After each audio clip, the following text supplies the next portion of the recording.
ਹੈ ਭੀ ਸੱਚ ਨਾਨਕ ਹੋਸੀ ਭੀ ਸੱਚ।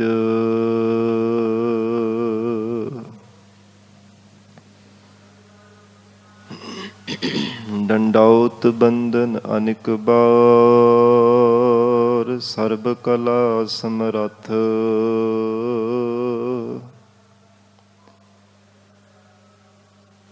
ਡੋਲਨ ਤੇ ਰੱਖੋ ਪ੍ਰਭੂ ਨਾਨਕ ਦੇ ਕਰ ਹੱਥ।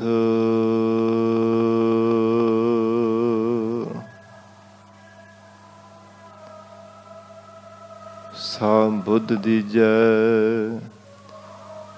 ਜਿਤ ਤੁਧੈ ਧਿਆਈ।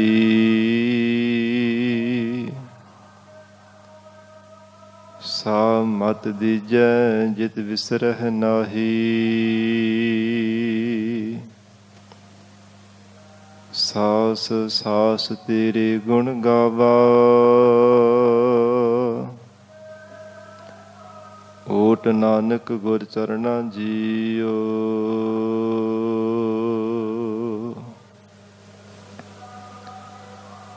ਹਮ ਅਵਗੁਣ ਭਰੇ ਏਕ ਗੁਣ ਨਾਹੀ। ਅੰਮ੍ਰਿਤ ਛਾਡ ਬਿਖੈ ਬਿਖ ਖਾਈ।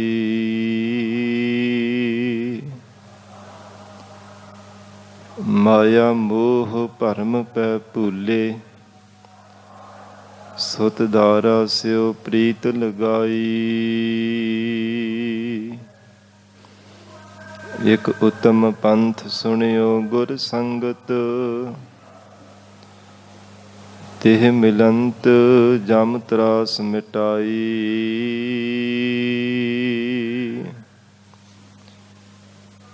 ਇਕ ਅਰਦਾਸ ਪਾਠ ਕੀਰਤ ਕੀ ਗੁਰੂ ਰਾਮਦਾਸ ਰੱਖੋ ਸਰਨਾਈ।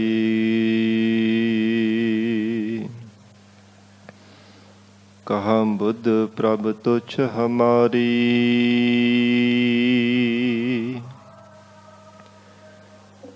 ਬਰਨ ਸਕੈ ਮਹਿਮਾ ਜੋ ਤਿਹਾਰੀ।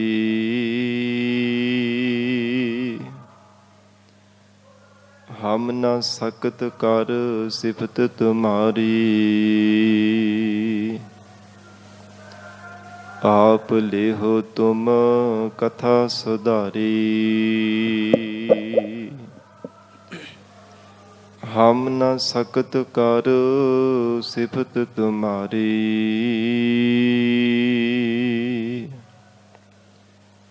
ਆਪ ਲੇਹੋ ਤੁਮ ਕਥਾ ਸੁਧਾਰੀ। ਸਤਨਾਮ ਸ੍ਰੀ ਵਾਹਿਗੁਰੂ ਸਾਹਿਬ ਜੀ। ਆਸਾ ਮਹਲਾ ਪਹਿਲਾ। ਏਕੋ ਸਰਵਰ ਕਮਲ ਅਨੂਪ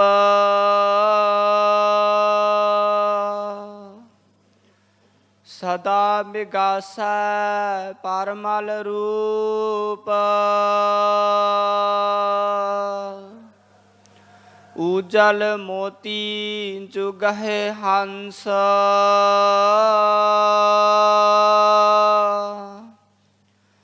ਸਰਬ ਕਲਾ ਜਗਦੀਸੈ ਅੰਸ।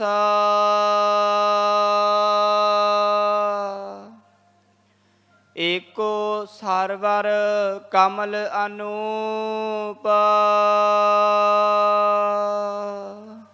ਵਾਹਿਗੁਰੂ ਜੀ ਕਾ ਖਾਲਸਾ ਵਾਹਿਗੁਰੂ ਜੀ ਕੀ ਫਤਿਹ। ਪਤਿਤ ਪਾਵਨ ਭਗਤ ਵਛਲ ਅੰਤਰਜਾਮੀ ਕਰੁਣਾ ਨਿਧਾਨ ਗੁਰੂ ਗਰੀਬ ਨਵਾਜ ਕਲ ਯੁਗ ਕੇ ਤਾਰਨਹਾਰੇ ਸ਼ਬਦ ਗੁਰੂ ਸਾਹਿਬ ਸਤਿਗੁਰੂ ਧੰਨ ਧੰਨ ਸ੍ਰੀ ਗੁਰੂ ਗ੍ਰੰਥ ਸਾਹਿਬ ਮਹਾਰਾਜ ਸੱਚੇ ਪਾਤਸ਼ਾਹ ਜੀ ਦੀ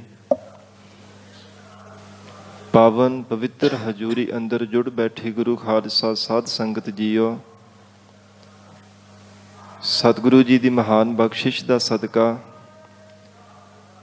ਅੰਮ੍ਰਿਤ ਵੇਲੇ ਤੋਂ ਮਹਾਰਾਜ ਸਾਹਿਬ ਜੀ ਦੀ ਪਾਵਨ ਹਜ਼ੂਰੀ ਅੰਦਰ ਦੀਵਾਨ ਸਜੇ ਸਨ। ਸਜੇ ਹੋ ਦੀਵਾਨਾਂ ਅੰਦਰ ਆਪ ਸਰਬੱਤ ਸੰਗਤਾਂ ਹਾਜ਼ਰੀਆਂ ਭਰ ਕੇ ਲਾਹੇ ਪ੍ਰਾਪਤ ਕਰ ਰਹੇ ਹੋ। ਅੰਮ੍ਰਿਤਮਈ ਪਾਵਨ ਗੁਰਬਾਣੀ ਦੇ ਜਾਪ, ਆਸਾ ਕੀ ਵਾਰ ਗੁਰਬਾਣੀ ਦਾ ਰਸ ਪਿੰਨਾ ਕੀਰਤਨ ਆਪ ਸੰਗਤਾਂ ਨੇ ਸਰਵਣ ਕੀਤਾ ਹੈ। ਆਓ ਸਾਧ ਸੰਗਤ ਜੀ, ਹੋਰ ਵੀ ਕੁਝ ਸਮਾਂ ਪਿਆਰ ਸਤਿਕਾਰ ਸਹਿਤ ਸਤਿਗੁਰੂ ਜੀ ਦੇ ਚਰਨਾਂ ਵਿੱਚ ਬੈਠ ਕੇ ਲੜੀਵਾਰ ਗੁਰੂ ਸ਼ਬਦ ਦੇ ਵਿਚਾਰ ਨਾਲ ਜੁੜ ਕੇ ਲਾਹੇ ਪ੍ਰਾਪਤ ਕਰੀਏ। ਧੰਨ ਸਤਿਗੁਰੂ ਸ੍ਰੀ ਗੁਰੂ ਨਾਨਕ ਦੇਵ ਸਾਹਿਬ ਜੀ ਮਹਾਰਾਜ ਪਾਵਨ ਗੁਰੂ ਸ਼ਬਦ ਦੇ ਵਿਚਾਰ ਅੰਦਰ ਅਕਾਲ ਪੁਰਖ ਵਾਹਿਗੁਰੂ ਪਰਮਾਤਮਾ ਜੀ ਦੀ ਸਰਬ ਵਿਆਪਕਤਾ ਦਰਸਾ ਰਹੇ ਹਨ। ਸਰਵਰ ਦਾ ਰੂਪਕ ਅਲੰਕਾਰ ਬਣਾ ਕੇ ਮਹਾਰਾਜ ਸੱਚੇ ਪਾਤਸ਼ਾਹ ਜੀ ਨੇ ਉਪਦੇਸ਼ ਬਖਸ਼ਿਸ਼ ਕੀਤਾ ਹੈ। ਪਿਆਰ ਦੇ ਨਾਲ ਸਰਵਣ ਕਰੀਏ। ਵਿਚਾਰ ਦੀ ਪ੍ਰਾਰੰਭਤਾ ਤੋਂ ਪਹਿਲਾਂ ਮਨ ਨੂੰ ਇਕਾਗਰ ਕਰਨ ਲਈ ਧੰਨ ਸ੍ਰੀ ਗੁਰੂ ਗ੍ਰੰਥ ਸਾਹਿਬ ਮਹਾਰਾਜ ਜੀ ਨੂੰ ਸੀਸ ਝੁਕਾ ਕੇ ਪਿਆਰ ਅਦਬ ਨਾਲ ਉਚਾਰਨ ਕਰੋ ਜੀ। ਕਰੋ ਰਸਨਾ ਪਵਿੱਤਰ। ਸਤਿਨਾਮ ਸ੍ਰੀ ਵਾਹਿਗੁਰੂ ਸਾਹਿਬ ਜੀ। ਸਤਿਨਾਮ ਸ੍ਰੀ ਵਾਹਿਗੁਰੂ ਸਾਹਿਬ ਜੀ। ਸਤਿਨਾਮ ਸ੍ਰੀ ਵਾਹਿਗੁਰੂ ਸਾਹਿਬ ਜੀ। ਆਸਾ ਮਹੱਲਾ ਪਹਿਲਾ। ਏਕੋ ਸਰਵਰ ਕਮਲ ਅਨੂਪ। ਧੰਨ ਸਤਿਗੁਰੂ ਸ੍ਰੀ ਗੁਰੂ ਨਾਨਕ ਦੇਵ ਸਾਹਿਬ ਜੀ ਮਹਾਰਾਜ ਉਚਾਰਨ ਕਰ ਰਹੇ ਹੈ। ਇੱਕ ਸੰਸਾਰ ਦੇ ਅੰਦਰ ਅਕਾਲ ਪੁਰਖ ਵਾਹਿਗੁਰੂ ਪਰਮਾਤਮਾ ਜੀ ਦਾ ਜੋ ਸਵਰੂਪ ਹੈ ਕਮਲ ਦੀ ਤਰ੍ਹਾਂ ਹੈ। ਸੰਸਾਰ ਰੂਪੀ ਸਰੋਵਰ ਹੈ। ਅਕਾਲ ਪੁਰਖ ਪਰਮਾਤਮਾ ਕਮਲ ਰੂਪ ਹੋ ਕਰਕੇ ਸੰਸਾਰ ਦੇ ਅੰਦਰ ਵਰਤ ਰਿਹਾ ਹੈ। ਜਿਵੇਂ ਸਰੋਵਰ ਦੇ ਜਲ ਅੰਦਰ ਕਮਲ ਦਾ ਫੁੱਲ ਸਾਧ ਸੰਗਤ ਜੀ ਬਹੁਤ ਸੋਹਣੇ ਢੰਗ ਦੇ ਨਾਲ ਜਿਵੇਂ ਕਲੀਆਂ ਖਿੜਾਓ ਦੇ ਵਿੱਚ ਹੋ ਕਰਕੇ ਰਹਿੰਦਾ। ਮਹਾਰਾਜ ਸੱਚੇ ਪਾਤਸ਼ਾਹ ਕਹਿੰਦੇ ਨੇ ਸੰਸਾਰ ਰੂਪੀ ਸਰੋਵਰ ਵਿੱਚ ਪਦਾਰਥਾਂ ਰੂਪੀ ਜਲ ਹੈ, ਜਿਸ ਵਿੱਚ ਕਮਲ ਦੀ ਤਰ੍ਹਾਂ ਅਸੰਗ ਰਹਿਣ ਵਾਲਾ ਅਕਾਲ ਪੁਰਖ ਪਰਮੇਸ਼ਰ ਜੀ ਦਾ ਸਵਰੂਪ ਹੈ। ਜਿਵੇਂ ਕਮਲ ਦਾ ਫੁੱਲ ਸਾਧ ਸੰਗਤ ਜੀ ਨਿਰਲੇਪ ਰਹਿੰਦਾ ਪਾਣੀ ਵਿੱਚ ਰਹਿੰਦਾ ਹੋਇਆ ਵੀ ਆਪਣੀਆਂ ਪੰਖੜੀਆਂ ਭਿੱਜਣ ਨਹੀਂ ਦਿੰਦਾ, ਇਸੇ ਪ੍ਰਕਾਰ ਪ੍ਰਮਾਤਮਾ ਸੰਸਾਰ ਰੂਪੀ ਸਰੋਵਰ ਵਿੱਚ ਰਹਿੰਦਾ ਹੋਇਆ ਵੀ ਨਿਰਲੇਪ ਰਹਿੰਦਾ ਹੈ। ਜੀਵਾਂ ਦੇ ਅੰਦਰ ਕਦੇ ਵੀ ਆਪਣੇ ਆਪ ਨੂੰ ਲੁਪਾਈਮਾਨ ਨਹੀਂ ਹੋਣ ਦਿੰਦਾ। ਭਾਵੇਂ ਹਰ ਇੱਕ ਘਟ ਦੇ ਅੰਦਰ ਪ੍ਰਮਾਤਮਾ ਜੀ ਦਾ ਸਵਰੂਪ ਹੈ। ਐਸਾ ਪ੍ਰਮਾਤਮਾ ਸੂਰਜਵਤ ਹੋ ਕਰਕੇ ਸਭ ਜੀਵਾਂ ਦੇ ਅੰਦਰ ਚੇਤਨ ਸੱਤਾ ਰੂਪ ਕਿਰਨਾਂ ਦੇ ਨਾਲ ਪ੍ਰਕਾਸ਼ ਕਰੀ ਜਾ ਰਿਹਾ ਹੈ। ਤੇ ਸੂਰਜ ਦਾ ਸੁਭਾਅ ਹੈ ਸਾਧ ਸੰਗਤ ਜੀ ਸਭ ਥਾਵਾਂ ਤੇ ਪ੍ਰਕਾਸ਼ ਕਰਨਾ। ਜਿਵੇਂ ਚੰਗੀ ਸਾਫ਼ ਜਗ੍ਹਾ ਤੇ ਵੀ ਸੂਰਜ ਪ੍ਰਕਾਸ਼ ਕਰਦਾ ਹੈ, ਜੇ ਗੰਦਗੀ ਵਾਲੀ ਜਗ੍ਹਾ ਉੱਥੇ ਵੀ ਸੂਰਜ ਪ੍ਰਕਾਸ਼ ਕਰੀ ਜਾਂਦਾ ਹੈ। ਪਰ ਇਹ ਨਹੀਂ ਹੈ ਕਿ ਗੰਦਗੀ ਵਾਲੀ ਥਾਂ ਤੇ ਸੂਰਜ ਦੀਆਂ ਕਿਰਨਾਂ ਜਿਹੜੀਆਂ ਗੰਦੀਆਂ ਹੋ ਜਾਂਦੀਆਂ ਨੇ, ਮੈਲੀਆਂ ਹੋ ਜਾਂਦੀਆਂ ਨੇ, ਨਹੀਂ, ਉਹਦਾ ਪ੍ਰਕਾਸ਼ ਉਸੇ ਤਰ੍ਹਾਂ ਹੀ ਰਹਿੰਦਾ ਹੈ। ਇਵੇਂ ਹੀ ਪ੍ਰਮਾਤਮਾ ਦਾ ਸਰੂਪ ਹੈ। ਮਹਾਰਾਜ ਸੱਚੇ ਪਾਤਸ਼ਾਹ ਕਹਿੰਦੇ ਸਭ ਜੀਵਾਂ ਦੇ ਅੰਦਰ ਕਿਰਨਾਂ ਰੂਪ ਹੋ ਕੇ ਜੋਤ ਰੂਪ ਹੋ ਕੇ ਪ੍ਰਕਾਸ਼ ਕਰ ਰਿਹਾ ਹੈ। ਭਾਵੇਂ ਕੋਈ ਚੰਗੇ ਸੁਭਾਅ ਦਾ ਹੈ ਚਾਹੇ ਮੰਦੇ ਸੁਭਾਅ ਦਾ ਹੈ, ਹਿਰਦਾ ਭਾਵੇਂ ਸ਼ੁੱਧ ਹੈ ਚਾਹੇ ਸਾਧ ਸੰਗਤ ਜੀ ਪਾਪ ਕਰਮਾਂ ਰੂਪੀ ਵਿਸ਼ਿਆਂ ਵਿਕਾਰਾਂ ਰੂਪੀ ਗੰਦਗੀ ਦੇ ਨਾਲ ਭਰਿਆ ਹੈ, ਪਰ ਫਿਰ ਵੀ ਪ੍ਰਮਾਤਮਾ ਪ੍ਰਕਾਸ਼ ਕਰੀ ਜਾ ਰਿਹਾ ਹੈ। ਹਰ ਇੱਕ ਜੀਵ ਨੂੰ ਚੇਤਨਤਾ ਦੇ ਕਰਕੇ ਪ੍ਰਮਾਤਮਾ ਇਹ ਸਰੀਰ ਨੂੰ ਚਲਾਉਣ ਦੇ ਵਾਸਤੇ ਬਲ ਪ੍ਰਦਾਨ ਕਰੇ ਹੀ ਜਾ ਰਿਹਾ ਹੈ। ਗਰੀਬ ਨਵਾਜ ਧੰਨ ਗੁਰੂ ਨਾਨਕ ਦੇਵ ਸਾਹਿਬ ਸੱਚੇ ਪਾਤਸ਼ਾਹ ਜੀ ਨੇ ਉਚਾਰਨ ਕੀਤਾ, ਏਕੋ ਸਰਵਰ ਕਮਲ ਅਨੂਪ। ਅਨੂਪ ਕਹੀਏ ਜਿਹੜਾ ਉਪਮਾ ਤੋਂ ਰਹਿਤ ਹੈ। ਜਿਵੇਂ ਕਮਲ ਦਾ ਫੁੱਲ ਬੜਾ ਸੋਹਣਾ ਤੇ ਸਤ ਸੰਗਤ ਜੀ ਸੁਗੰਧੀ ਵਾਲਾ ਹੁੰਦਾ ਹੈ, ਇਸ ਪ੍ਰਕਾਰ ਮਹਾਰਾਜ ਸੱਚੇ ਪਾਤਸ਼ਾਹ ਕਹਿੰਦੇ ਹਨ ਕਿ ਉਪਮਾ ਤੋਂ ਰਹਿਤ ਪਰਮਾਤਮਾ ਜੀ ਦਾ ਚੇਤਨ ਸਰੂਪ ਹੈ। ਕਮਲ ਦੀ ਤਰ੍ਹਾਂ ਹੈਰਾਨੀਜਨਕ ਅਚੰਭੇ ਦਾ ਪਰਮਾਤਮਾ ਜੀ ਦਾ ਐਸਾ ਸੁੰਦਰ ਸਰੂਪ ਹੈ। ਸੰਸਾਰ ਰੂਪੀ ਸਰੋਵਰ ਦੇ ਅੰਦਰ ਪਦਾਰਥਾਂ ਰੂਪੀ ਜਲ ਦੇ ਵਿੱਚ ਹਰ ਸਮੇਂ ਪਰਮਾਤਮਾ ਰਹਿੰਦਾ ਹੋਇਆ ਵੀ ਅਸੰਗ ਰਹਿ ਰਿਹਾ ਹੈ। ਸਭ ਜੀਵਾਂ ਵਿੱਚ ਹੁੰਦਾ ਹੋਇਆ ਵੀ ਨਿਰਲੇਪ ਰਹਿੰਦਾ ਹੈ। ਸਦਾ ਵਿਗਾਸੈ ਪਰਮਲ ਰੂਪ। ਐਸਾ ਪਰਮਾਤਮਾ ਜੀ ਦਾ ਪਰਮਲ ਰੂਪ ਭਾਵ ਕੇ ਭਗਤੀ ਰੂਪ ਸੁਗੰਧੀ ਪ੍ਰਦਾਨ ਕਰਨ ਵਾਲਾ ਜੋ ਸਦਾ ਹੀ ਖਿੜਾਓ ਵਿੱਚ ਰਹਿੰਦਾ ਹੈ। ਪਰਮਾਤਮਾ ਦੇ ਘਰ ਦੇ ਵਿੱਚ ਨਾ ਸਾਧ ਸੰਗਤ ਜੀ ਖੁਸ਼ੀ ਹੈ, ਨਾ ਗਮੀ ਹੈ, ਨਾ ਚਿੰਤਾ ਹੈ, ਨਾ ਝੋਰਾ ਹੈ, ਨਾ ਕਿਸੇ ਪ੍ਰਕਾਰ ਦਾ ਕੋਈ ਦੁੱਖ ਹੈ, ਨਾ ਜਨਮ ਔਰ ਮਰਨ ਹੈ। ਉਸ ਪਰਮਾਤਮਾ ਦੇ ਘਰ ਦੇ ਵਿੱਚ ਨਾ ਅਵਿਦਿਆ ਰੂਪ ਰਹਿਣ ਹੈ, ਨਾ ਸਾਧ ਸੰਗਤ ਜੀ ਅਗਿਆਨ ਦਾ ਜਨਮ ਮਰਨ ਦਾ ਦੁੱਖ ਹੈ। ਕਿਸੇ ਵੀ ਪ੍ਰਕਾਰ ਉਹ ਪਰਮਾਤਮਾ ਦੇ ਨਿਰਗੁਣ ਸਰੂਪ ਦੇ ਵਿੱਚ ਐਸਾ ਕੋਈ ਦੋਸ਼, ਕਿਸੇ ਪ੍ਰਕਾਰ ਦਾ ਕੋਈ ਐਬ ਕਥਨ ਨਹੀਂ ਕੀਤਾ ਜਾ ਸਕਦਾ। ਸ਼ੁੱਧ ਸਰੂਪ ਹੈ ਪਰਮਾਤਮਾ ਜੀ ਦਾ। ਸੋ ਇਸ ਕਰਕੇ ਮਹਾਰਾਜ ਸੱਚੇ ਪਾਤਸ਼ਾਹ ਜੀ ਨੇ ਉਚਾਰਨ ਕੀਤਾ, ਸਦਾ ਬੇਗਾਸੈ ਪਰਮਲ ਰੂਪ। ਜਿਸ ਗੁਰਮੁਖ ਪਿਆਰੇ ਜੀਵ ਦਾ ਹਿਰਦਾ ਸ਼ੁੱਧ ਹੋ ਜਾਂਦਾ ਹੈ, ਉਹ ਸਾਧ ਸੰਗਤ ਜੀ ਕਮਲ ਦੀ ਤਰ੍ਹਾਂ ਖਿੜਾਓ ਵਿੱਚ ਰਹਿੰਦਾ। ਉਹ ਕਦੇ ਵੀ ਸੰਸਾਰ ਦੇ ਝੋਰਿਆਂ, ਚਿੰਤਾਵਾਂ ਔਰ ਸੰਸਾਰ ਦੇ ਫਿਕਰਾਂ ਦੇ ਵਿੱਚ ਪੈ ਕੇ ਉਹ ਆਪਣੇ ਜੀਵਨ ਨੂੰ ਅਕਾਰਥ ਨਹੀਂ ਗੁਜ਼ਾਰਦਾ। ਪਰਮਾਤਮਾ ਦੀ ਯਾਦ ਵਿੱਚ ਹਰ ਸਮੇਂ ਜੁੜਿਆ ਹੋਇਆ ਹਿਰਦੇ ਕਰਕੇ ਕਮਲ ਦੀ ਤਰ੍ਹਾਂ ਖਿੜਿਆ ਰਹਿੰਦਾ ਹੈ। ਹਿਰਦੇ ਅੰਦਰ ਇੱਕ ਰਸ ਆਨੰਦ ਬਣਿਆ ਰਹਿੰਦਾ ਹੈ। ਸੋ ਇਸ ਪ੍ਰਕਾਰ ਹਜੂਰ ਨੇ ਅੰਤਰੀਵ ਭਾਵ ਦੇ ਵਿੱਚ ਫਰਮਾਨ ਕੀਤਾ ਕਿ ਐਸਾ ਪਰਮਾਤਮਾ ਜੀ ਦਾ ਸਰੂਪ ਹੈ, ਏਕੋ ਸਰਵਰ ਕਮਲ ਅਨੂਪ। ਔਰ ਦੂਸਰੇ ਅਰਥ ਵਿੱਚ ਮਹਾਰਾਜ ਸਾਹਿਬ ਜੀ ਨੇ ਉਚਾਰਨ ਕੀਤਾ, ਇਹ ਸੰਸਾਰ ਰੂਪੀ ਸਰੋਵਰ ਦੇ ਅੰਦਰ ਸਾਧ ਸੰਗਤ ਜੀ ਜਿਹੜੇ ਮਹਾਤਮਾ ਬੰਦਗੀ ਕਰਨ ਵਾਲੇ ਬ੍ਰਹਮ ਵੇਤੇ ਸਤਿਪੁਰਸ਼ ਹਨ, ਉਹਨਾਂ ਦਾ ਜੀਵਨ ਵੀ ਇੱਕ ਕਮਲ ਦੀ ਤਰ੍ਹਾਂ ਹੋਇਆ ਕਰਦਾ ਹੈ। ਸੰਤਾਂ ਮਹਾਂਪੁਰਖਾਂ ਦਾ ਉਹ ਵੀ ਇੱਕ ਕਮਲ ਦੀ ਤਰ੍ਹਾਂ ਸੰਸਾਰ ਦੇ ਅੰਦਰ ਰਹਿ ਕੇ ਨਿਰਲੇਪ ਆਪਣਾ ਜੀਵਨ ਨਿਰਵਾਹ ਕਰਦੇ ਹਨ। ਸਾਨੂੰ ਭਾਵੇਂ ਦੇਖਣ ਵਿੱਚ ਪ੍ਰਤੀਤ ਹੁੰਦਾ ਹੈ ਕਿ ਸਾਡੇ ਵਰਗਾ ਹੀ ਸਰੀਰ ਹੈ, ਉਹ ਸਾਡੇ ਤਰ੍ਹਾਂ ਹੀ ਸੰਸਾਰ ਦੇ ਅੰਦਰ ਜੀਵਾਂ ਦੇ ਵਿੱਚ ਪ੍ਰਵਿਰਤਤ ਹੋਏ ਰਹਿੰਦੇ ਹੈ, ਸੰਸਾਰ ਦੇ ਅੰਦਰ ਵਿਚਰਦੇ ਨੇ। ਪਰ ਸਾਧ ਸੰਗਤ ਜੀ ਇਕੱਲਾ ਤਨ ਕਰਕੇ ਹੀ ਵਿਚਰਦੇ ਹੈ, ਇਕੱਲਾ ਸਰੀਰ ਕਰਕੇ ਹੀ ਵਿਚਰਦੇ ਹੈ, ਮਨ ਕਰਕੇ ਉਹ ਪਰਮਾਤਮਾ ਦੇ ਵਿੱਚ ਹਰ ਸਮੇਂ ਜੁੜੇ ਰਹਿੰਦੇ ਹਨ। ਇਸ ਕਰਕੇ ਮਹਾਰਾਜ ਕਹਿੰਦੇ ਕਿ ਮਹਾਤਮਾ ਸੰਤ ਮਹਾਂਪੁਰਖ ਬੰਦਗੀ ਕਰਨ ਵਾਲੇ ਜੋ ਬ੍ਰਹਮ ਵੇਤੇ ਹੈ, ਉਹਨਾਂ ਦਾ ਜੀਵਨ ਵੀ ਇੱਕ ਕਮਲ ਦੀ ਤਰ੍ਹਾਂ ਹੈ, ਜਿਨ੍ਹਾਂ ਦੀ ਚਿੱਤ ਬਿਰਤੀ ਹਰ ਸਮੇਂ ਸ਼ਬਦ ਦੇ ਨਾਲ ਜੁੜੀ ਰਹਿੰਦੀ ਹੈ। ਜਿਵੇਂ ਸਿੱਧ ਗੋਸ਼ਟ ਪਾਵਨ ਬਾਣੀ ਅੰਦਰ ਮਹਾਰਾਜ ਸਾਹਿਬ ਜੀ ਨੇ ਉਚਾਰਨ ਕੀਤਾ ਨਾ, ਜੈਸੇ ਜਲ ਮਹਿ ਕਮਲ ਨਿਰਾਲਮ ਮੁਰਗਾਈ ਨੈ ਸਾਣੇ, ਸ਼ਬਦ ਸੁਰਤ ਭਵ ਸਾਗਰ ਤਰੀਐ ਨਾਨਕ ਨਾਮ ਵਖਾਣੇ। ਸ਼ਬਦ ਨਾਲ ਚਿੱਤ ਬਿਰਤੀ ਸੁਰਤੀ ਜੁੜੀ ਰਹੇ ਤੇ ਸਾਧ ਸੰਗਤ ਜੀ ਸੰਸਾਰ ਦੇ ਅੰਦਰ ਬਹੁਤੇ ਮਾਇਆ ਦੀ ਸੁੱਖਾਂ ਵਿੱਚ ਹੁੰਦਾ ਹੋਇਆ ਵੀ ਪਰਮਾਤਮਾ ਦੇ ਚਰਨਾਂ ਵਿੱਚ ਜੁੜਿਆ ਰਹਿੰਦਾ ਹੈ। ਸੋ ਇਸ ਪ੍ਰਕਾਰ ਪਾਤਸ਼ਾਹ ਜੀ ਕਹਿੰਦੇ ਜਿਹੜੇ ਬੰਦਗੀ ਕਰਨ ਵਾਲੇ ਬ੍ਰਹਮ ਵੇਤੇ, ਉਹਨਾਂ ਦਾ ਜੀਵਨ ਵੀ ਇੱਕ ਕਮਲ ਦੀ ਤਰ੍ਹਾਂ ਹੈ। ਉਪਮਾ ਤੋਂ ਰਹਿਤ ਕਥਨ ਨਹੀਂ ਕੀਤਾ ਜਾ ਸਕਦਾ। ਸਦਾ ਵਿਗਾਸੈ ਪਰਮਲ ਰੂਪ। ਤੇ ਸਦਾ ਮਹਾਰਾਜ ਕਹਿੰਦੇ ਕਿ ਉਹ ਹਿਰਦੇ ਕਰਕੇ ਆਨੰਦ ਸਹਿਤ ਹੋ ਕੇ ਰਹਿੰਦੇ ਹੈ। ਫਿਰ ਪਰਮਲ ਕਹੀਏ ਕਿ ਸਾਧ ਸੰਗਤ ਜੀ ਚੰਦਨ ਦੀ ਤਰ੍ਹਾਂ ਉਹਨਾਂ ਦੇ ਕੋਲ ਭਗਤੀ ਰੂਪ ਸੁਗੰਧੀ ਹਰ ਸਮੇਂ ਆਉਂਦੀ ਰਹਿੰਦੀ ਹੈ। ਉਪਮਾ ਤੋਂ ਰਹਿਤ ਐਸਾ ਬੰਦਗੀ ਕਰਨ ਵਾਲੇ ਮਹਾਂਪੁਰਸ਼ਾਂ ਦਾ ਜੀਵਨ ਹੁੰਦਾ ਹੈ। ਔਰ ਇਸੇ ਪ੍ਰਕਾਰ ਫਿਰ ਆਰੰਭ ਤੋਂ ਪੜੋ ਜੀ। ਏਕੋ ਸਰਵਰ ਕਮਲ ਅਨੂਪ।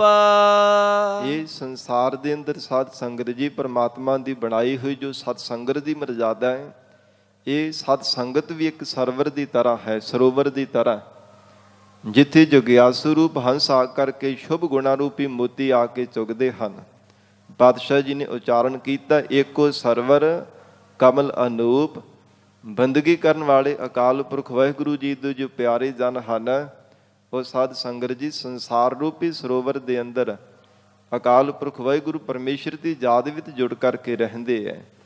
ਔਰ ਮਹਾਰਾਜ ਸੱਚੇ ਪਾਤਸ਼ਾਹ ਕਹਿੰਦੇ, ਸਦਾ ਵਿਗਾਸੈ ਪਰਮਲ ਰੂਪ। ਜਿੱਥੇ ਭਗਤੀ ਔਰ ਸ਼ੁਭ ਗੁਣਾ ਰੂਪੀ ਸੁਗੰਧੀ ਦੀ ਪ੍ਰਾਪਤੀ ਹੁੰਦੀ ਹੈ। ਮਹਾਰਾਜ ਜੀ ਦੀ ਸਤ ਸੰਗਤ ਰੂਪੀ ਸਰੋਵਰ ਦੇ ਵਿੱਚ ਗੁਰਮੁਖਾਂ ਬੰਦਗੀ ਕਰਨ ਵਾਲੇ ਬ੍ਰਹਮ ਬੇਤਿਆਂ ਦੇ ਕੋਲੋਂ ਭਗਤੀ ਔਰ ਸ਼ਰਧਾ ਵਿਸ਼ਵਾਸ ਰੂਪੀ ਸੁਗੰਧੀ ਦੀ ਪ੍ਰਾਪਤੀ ਹੁੰਦੀ ਹੈ। ਐਸਾ ਕਹਿੰਦੇ ਉਹਨਾਂ ਗੁਰਮੁਖ ਪਿਆਰੇ ਬੰਦਗੀ ਕਰਨ ਵਾਲੇ ਸਤਿਪੁਰਸ਼ਾਂ ਦਾ ਜੀਵਨ ਹੈ। ਉਜਲ ਮੋਤੀ ਚੁਗਹਿ ਹੰਸ। ਜਿਵੇਂ ਹੰਸਾਂ ਦੀ ਖੁਰਾਕ ਉਜਲ ਮੋਤੀ ਹੁੰਦਾ, ਜਿਨ੍ਹਾਂ ਨੂੰ ਸੁੱਚੇ ਮੋਤੀ ਕਿਹਾ ਜਾਂਦਾ ਹੈ, ਉਹ ਸਾਧ ਸੰਗਤ ਜੀ ਆਪਣਾ ਨਿਵਾਸ ਵੀ ਸਰੋਵਰਾਂ ਤੇ ਕਰਦੇ ਹੈ। ਇਸ ਸੰਸਾਰ ਦੇ ਜਿਹੜੇ ਛੱਪੜ ਅਤੇ ਆਦਿਕ ਹੈ, ਫਿਰ ਗੰਦੇ ਨਾਲੇ ਹਨ, ਇਹਨਾਂ ਤੇ ਆਪਣਾ ਕਦੇ ਵੀ ਨਿਵਾਸ ਨਹੀਂ ਕਰਦੇ। ਉਹ ਮਾਨ ਸਰੋਵਰ ਦੇ ਉੱਪਰ ਹੀ ਆਪਣਾ ਨਿਵਾਸ ਕਰਦੇ ਆ। ਉਹਨਾਂ ਦੀ ਖੁਰਾਕ ਉੱਥੇ ਹੁੰਦੀ ਹੈ। ਜਿਵੇਂ ਬਗਲੇ ਦਾ ਸੁਭਾਅ ਹੁੰਦਾ ਜਾਂ ਕਾਵਾਂ ਦਾ ਗੰਦਗੀ ਖਾਣੀ, ਡੱਡੀਆਂ ਮੱਛੀਆਂ ਖਾਣੀਆਂ, ਪਰ ਹੰਸ ਦਾ ਜੀਵਨ ਇਹਨਾਂ ਦੇ ਨਾਲੋਂ ਬਹੁਤ ਵੱਖਰਾ ਹੈ। ਉਹ ਆਪਣਾ ਨਿਵਾਸ ਮਾਨ ਸਰੋਵਰ ਤੇ ਰੱਖਦਾ। ਫਿਰ ਸਾਧ ਸੰਗਤ ਜੀ ਉਹਦੀ ਖੁਰਾਕ ਵੀ ਬੜੀ ਸਭ ਤੋਂ ਉੱਤਮ ਤੇ ਪਰਮ ਹੈ। ਇਸ ਕਰਕੇ ਮਹਾਰਾਜ ਹਜੂਰ ਨੇ ਉਚਾਰਨ ਕੀਤਾ ਹੈ, ਉਜਲ ਮੋਤੀ ਚੁਗਹਿ ਹੰਸ। ਹੰਸਾ ਦੀ ਤਰ੍ਹਾਂ ਸਤ ਸੰਗਤ ਰੂਪੀ ਮਾਨ ਸਰੋਵਰ ਤੇ ਆ ਕੇ ਬੰਦਗੀ ਕਰਨ ਵਾਲੇ ਬ੍ਰਹਮ ਬੇਤੇ ਗਿਆਨ ਰੂਪੀ ਉਜਲ ਮੋਤੀ ਚੁਗਦੇ ਹਨ। ਸ਼ੁਭ ਗੁਣਾ ਰੂਪੀ ਉਜਲ ਮੋਤੀ ਆ ਕਰਕੇ ਚੁੱਕਦੇ ਹਨ। ਸਰਬ ਕਲਾ ਜਗਦੀਸੈ ਅੰਸ। ਤੇ ਜੋ ਸਰਬ ਕਲਾ ਸਭ ਥਾਵਾਂ ਤੇ ਸਾਰੀਆਂ ਕਲਾ ਸ਼ਕਤੀਆਂ ਨੂੰ ਧਾਰਨ ਕਰਨ ਵਾਲਾ ਪਰਮਾਤਮਾ ਜਗਤ ਦਾ ਈਸ਼ਵਰ ਜੋ ਮਾਲਕ ਹੈ, ਮਹਾਰਾਜ ਕਹਿੰਦੇ ਉਹ ਗੁਰਮੁਖ ਪਿਆਰੇ ਐਸੇ ਬ੍ਰਹਮ ਬੇਤੇ ਰੂਪੀ ਜਿਹੜੇ ਹੰਸ ਹਨ, ਉਹ ਪਰਮਾਤਮਾ ਦੇ ਅੰਸ਼ ਹੀ ਬਣ ਜਾਂਦੇ, ਭਾਵ ਕਿ ਪਰਮੇਸ਼ਰ ਦਾ ਹੀ ਰੂਪ ਹੋ ਜਾਂਦੇ ਹਨ। ਔਰ ਇਸੇ ਪ੍ਰਕਾਰ ਧੰਨ ਗੁਰੂ ਨਾਨਕ ਦੇਵ ਸਾਹਿਬ ਮਹਾਰਾਜ ਕਹਿੰਦੇ ਉਜਲ ਮੋਤੀ ਚੁਗਹਿ ਹੰਸ। ਸਾਧ ਸੰਗਤ ਜੀ ਸੰਸਾਰ ਰੂਪੀ ਸਰੋਵਰ ਵਿੱਚ ਰਹਿੰਦੀ ਐਵੇਂ ਜੋ ਬੰਦਗੀ ਕਰਨ ਵਾਲੇ ਗੁਰਮੁਖ ਪਿਆਰੇ ਹੈ, ਉਹ ਕੇਵਲ ਹਰ ਸਮੇਂ ਗਿਆਨ ਭਾਵ ਕਿ ਸ਼ੁਭ ਗੁਣਾ ਰੂਪੀ ਉਜਲ ਮੋਤੀਆਂ ਨੂੰ ਹੀ ਚੁਗਣਾ ਕਰਦੇ ਹੈ। ਜਿਵੇਂ ਸਤਿਗੁਰੂ ਜੀ ਦੇ ਬਚਨ ਹਨ, ਸਾਜ ਕੀਜੈ ਗੁਣ ਹਕੇਰੀ ਛੋੜ ਅਵਗੁਣ ਚੱਲੀ ਹੈ, ਕਿ ਔਗਣ ਹਾਰੇ ਜੀਵਾਂ ਦੇ ਵਿੱਚੋਂ ਵੀ ਕੋਈ ਨਾ ਕੋਈ ਚੰਗਾ ਗੁਣ ਲੈ ਕੇ ਉਹ ਆਪਣੇ ਜੀਵਨ ਵਿੱਚ ਧਾਰਨ ਕਰ ਲੈਂਦੇ ਹਨ। ਐਸਾ ਗੁਰਮੁਖਾਂ ਦਾ ਬੰਦਗੀ ਕਰਨ ਵਾਲੇ ਹੰਸਾਂ ਦੀ ਤਰ੍ਹਾਂ ਮਹਾਤਮਾ ਸਤਿਪੁਰਸ਼ਾਂ ਦਾ ਜੀਵਨ ਹੋਇਆ ਕਰਦਾ।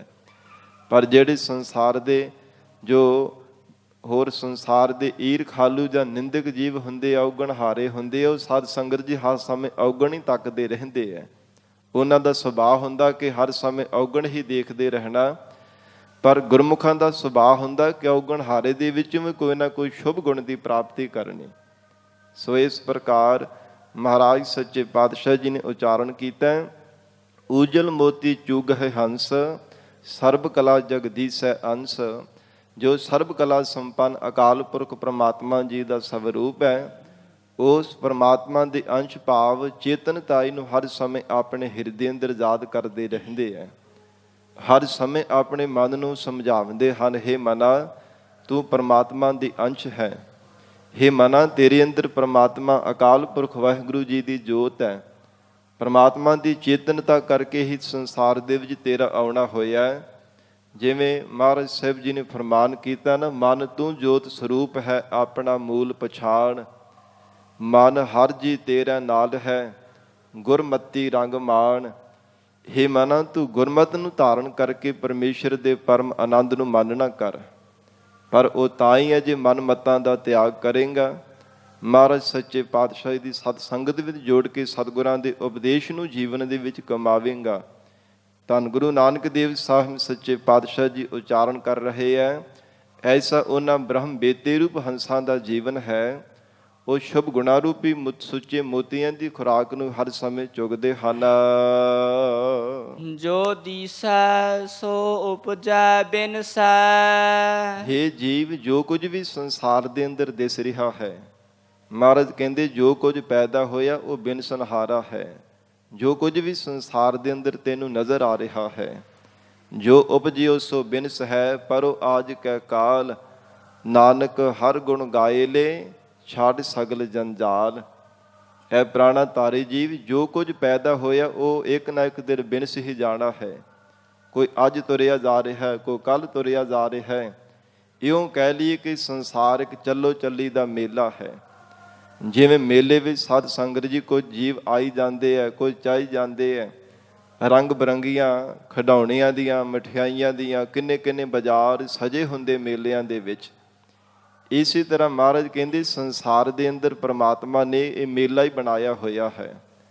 ਕੋਈ ਜੀਵ ਜਨਮ ਲੈ ਰਹੇ ਹੈ ਤੇ ਕੋਈ ਸੰਸਾਰ ਰੂਪ ਮੇਲੇ ਦੇ ਵਿੱਚੋਂ ਕੋਈ ਸਾਧ ਸੰਗਤ ਜੀ ਕੋਈ ਔਗੁਣਾਂ ਨੂੰ ਖਰੀਦੀ ਜਾਂਦਾ ਹੈ, ਕੋਈ ਸ਼ੁਭ ਗੁਣਾ ਰੂਪੀ ਗਹਿਣਿਆਂ ਨੂੰ ਖਰੀਦੀ ਜਾਂਦਾ ਹੈ, ਕੋਈ ਚੰਗੇ ਪਦਾਰਥ ਖਰੀਦਦਾ ਹੈ, ਕੋਈ ਮਾੜੇ ਕਰਮਾਂ ਰੂਪੀ ਸੰਸਾਰ ਦੇ ਮਾੜੇ ਕਰਮਾਂ ਰੂਪੀ ਮਾੜੇ ਪਦਾਰਥ ਖਰੀਦੀ ਜਾਂਦਾ ਹੈ। ਇਸ ਪ੍ਰਕਾਰ ਮਹਾਰਾਜ ਕਹਿੰਦੇ ਸਦਾ ਵਾਸਤੇ ਰਹਿਣਾ ਕਿਸੇ ਦਾ ਬਣਦਾ ਨਹੀਂ ਹੈ। ਗਰੀਬ ਨਵਾਜ ਹਜੂਰ ਕਹਿੰਦੇ ਜੋ ਦਿਸੈ ਸੋ ਉਪਜੈ ਬਿਨਸੈ। ਇਹ ਪੁਰਾਣਾ ਧਾਰੇ ਜੀਵ ਨਿਸ਼ਚੈ ਕਰਕੇ ਜਾਣ, ਜੋ ਕੁਝ ਵੀ ਤੈਨੂੰ ਦਿਸ ਰਿਹਾ ਹੈ ਉਹ ਸੰਸਾਰ ਦੇ ਅੰਦਰ ਜੇ ਜਨਮ ਹੋਇਆ ਤੇ ਬਿਨਸਨਹਾਰਾ ਵੀ ਹੈ। ਬਿਨ ਜਲ ਸਰਵਰ ਕਮਲ ਨਾ ਦੀਸੈ। ਜਿਵੇਂ ਬਿਨਾਂ ਸਰੋਵਰ ਦੇ ਜਲ ਤੋਂ ਕਮਲ ਨਜ਼ਰ ਨਹੀਂ ਆਉਂਦਾ, ਜਿੱਥੇ ਪਾਣੀ ਹੋਵੇਗਾ ਇਹ ਨਿਸ਼ਚੈ ਹੈ ਸਾਧ ਸੰਗਤ ਜੀ, ਕਮਲ ਵੀ ਉੱਥੇ ਹੀ ਨਜ਼ਰ ਆਵੇਗਾ। ਕਮਲ ਦਾ ਫੁੱਲ ਉੱਥੇ ਦਿਸਦਾ ਜਿੱਥੇ ਪਾਣੀ ਹੁੰਦਾ। ਤੇ ਮਹਾਰਾਜ ਕਹਿੰਦੇ ਸੰਸਾਰ ਰੂਪੀ ਸਰੋਵਰ ਹੈ ਜਿਸ ਵਿੱਚ ਪਦਾਰਥਾਂ ਰੂਪੀ ਜਲ ਇਹ ਸਾਰਾ ਭਰਿਆ ਹੋਇਆ ਤੇ ਇਸ ਵਿੱਚ ਪ੍ਰਮਾਤਮਾ ਚੇਤਨ ਅਕਾਲ ਪੁਰਖ ਵਾਹਿਗੁਰੂ ਜੀ ਦਾ ਸਰੂਪ ਕਮਲ ਦੀ ਤਰ੍ਹਾਂ ਨਜ਼ਰ ਆ ਰਿਹਾ ਹੈ, ਸਭ ਥਾਵਾਂ ਤੇ ਨਜ਼ਰ ਆ ਰਿਹਾ ਹੈ। ਪਰ ਮਹਾਰਾਜ ਕਹਿੰਦੇ ਇਸ ਜੀਵ ਦੀ ਜਿਹੜੀ ਵਿਚਾਰ ਰੂਪੀ ਨਿਗਾਹ ਹੈ ਨਾ ਹੋਣੇ ਕਰਕੇ, ਵਿਚਾਰ ਗਿਆਨ ਰੂਪੀ ਨੇਤਰ ਨਾ ਹੋਣੇ ਕਰਕੇ, ਨੇਤਰਾਂ ਵਿੱਚ ਭਰਮ ਰੂਪੀ ਫੋਲੇ ਪੈਣੇ ਕਰਕੇ ਪ੍ਰਮਾਤਮਾ ਦਿਸਦਾ ਨਹੀਂ ਹੈ। ਅਕਾਲ ਪੁਰਖ ਪ੍ਰਮਾਤਮਾ ਜੀ ਦਾ ਸਰੂਪ ਨਹੀਂ ਜੀਵ ਨੂੰ ਨਜ਼ਰ ਆਉਂਦਾ ਪਿਆ। ਪਰ ਮਹਾਰਾਜ ਕਹਿੰਦੇ ਹੈ ਸਭ ਥਾਵਾਂ ਤੇ ਹੈ। ਬਿਨ ਜਲ ਸਰਵਰ ਕਮਲ ਨਾ ਦੀਸੈ। ਜਿਵੇਂ ਕਹਿੰਦੇ ਪਾਣੀ ਤੋਂ ਬਿਨਾਂ ਕਮਲ ਦਿਸ ਨਹੀਂ ਸਕਦਾ, ਇਸੇ ਪ੍ਰਕਾਰ ਸਾਧ ਸੰਗਤ ਜੀ ਪ੍ਰੇਮ ਰੂਪੀ ਜਲ ਤੋਂ ਬਿਨਾਂ ਜੋ ਹਿਰਦੇ ਰੂਪੀ ਸਰੋਵਰ ਦੇ ਅੰਦਰ ਜੇ ਪ੍ਰੇਮ ਰੂਪੀ ਜਲ ਨਾ ਹੋਵੇ ਤੇ ਕਮਲ ਦੀ ਤਰ੍ਹਾਂ ਪ੍ਰਮਾਤਮਾ ਜੀ ਦਾ ਅਕਾਲ ਪੁਰਖ ਵਾਹਿਗੁਰੂ ਜੀ ਦਾ ਸਰੂਪ ਵੀ ਜੀਵ ਨੂੰ ਨਜ਼ਰ ਨਹੀਂ ਆ ਸਕਦਾ। ਜਿੱਥੇ ਕੇਵਲ ਹੰਕਾਰ ਰੂਪੀ ਹੀ ਸੋਕਾ ਪਿਆ ਹੋਵੇ, ਸੁੱਕੀ ਥਾਂ ਤੇ ਕਦੇ ਕਮਲ ਦਾ ਫੁੱਲ ਨਹੀਂ ਦਿਸਦਾ। ਇਸੇ ਤਰ੍ਹਾਂ ਹੰਕਾਰ ਦੀ ਸੜਾਂਦ, ਈਰਖਾ ਤੇ ਤ੍ਰਿਸ਼ਨਾ ਦੀ ਧੁੱਪ ਦੇ ਨਾਲ ਹਿਰਦਾ ਸੜ ਰਿਹਾ ਹੋਵੇ, ਸਾਧ ਸੰਗਤ ਪ੍ਰੇਮ ਰੂਪੀ ਜਲ ਨਾ ਹੋਵੇ ਤੇ ਪ੍ਰਮਾਤਮਾ ਦਾ ਕਮਲ ਦੀ ਤਰ੍ਹਾਂ ਸਰੂਪ ਕਦੇ ਨਜ਼ਰ ਨਹੀਂ ਆ ਸਕਦਾ।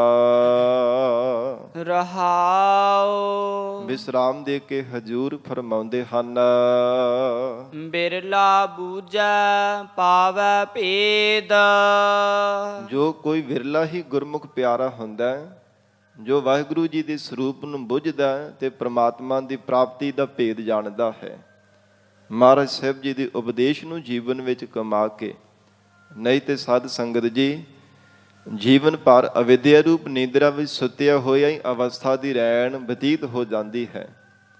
ਜਿਵੇਂ ਮਨੁੱਖ ਸੁੱਤਾ ਹੁੰਦਾ, ਜਦੋਂ ਉੱਠਦਾ ਇਉਂ ਪ੍ਰਤੀਤ ਹੁੰਦਾ ਕਿ ਸ਼ਾਇਦ ਹੁਣੇ ਮੈਂ ਸੁੱਤਾ ਸੀ। ਇਸੇ ਤਰ੍ਹਾਂ ਜ਼ਿੰਦਗੀ ਬਤੀਤ ਹੋ ਜਾਂਦੀ ਹੈ, ਸਾਰਾ ਜੀਵਨ ਲੱਗ ਜਾਂਦਾ ਹੈ ਸੰਸਾਰ ਦੇ ਵਿਸ਼ੇ ਸੁੱਖਾਂ ਦੇ ਵਿੱਚ, ਰੰਗਾਂ ਰੰਗਾਂ ਦੀ ਦੁਨੀਆ ਨੂੰ ਦੇਖਣ ਦੇ ਵਿੱਚ। ਪਰਮਾਤਮਾ ਦੇ ਭਜਨ ਕੀਤੇ ਤੋਂ ਬਿਨਾਂ ਜੀਵਨ ਅਕਾਰਤ ਹੀ ਲੰਘ ਜਾਂਦਾ ਹੈ। ਤੇ ਜਦੋਂ ਅੰਤ ਸਮਾਂ ਆਉਂਦਾ ਇਉਂ ਪ੍ਰਤੀਤ ਹੁੰਦਾ ਕਿ ਸ਼ਾਇਦ ਮੈਂ ਹੁਣੇ ਹੀ ਸੰਸਾਰ ਦੇ ਵਿੱਚ ਆਇਆ ਸਾਂ।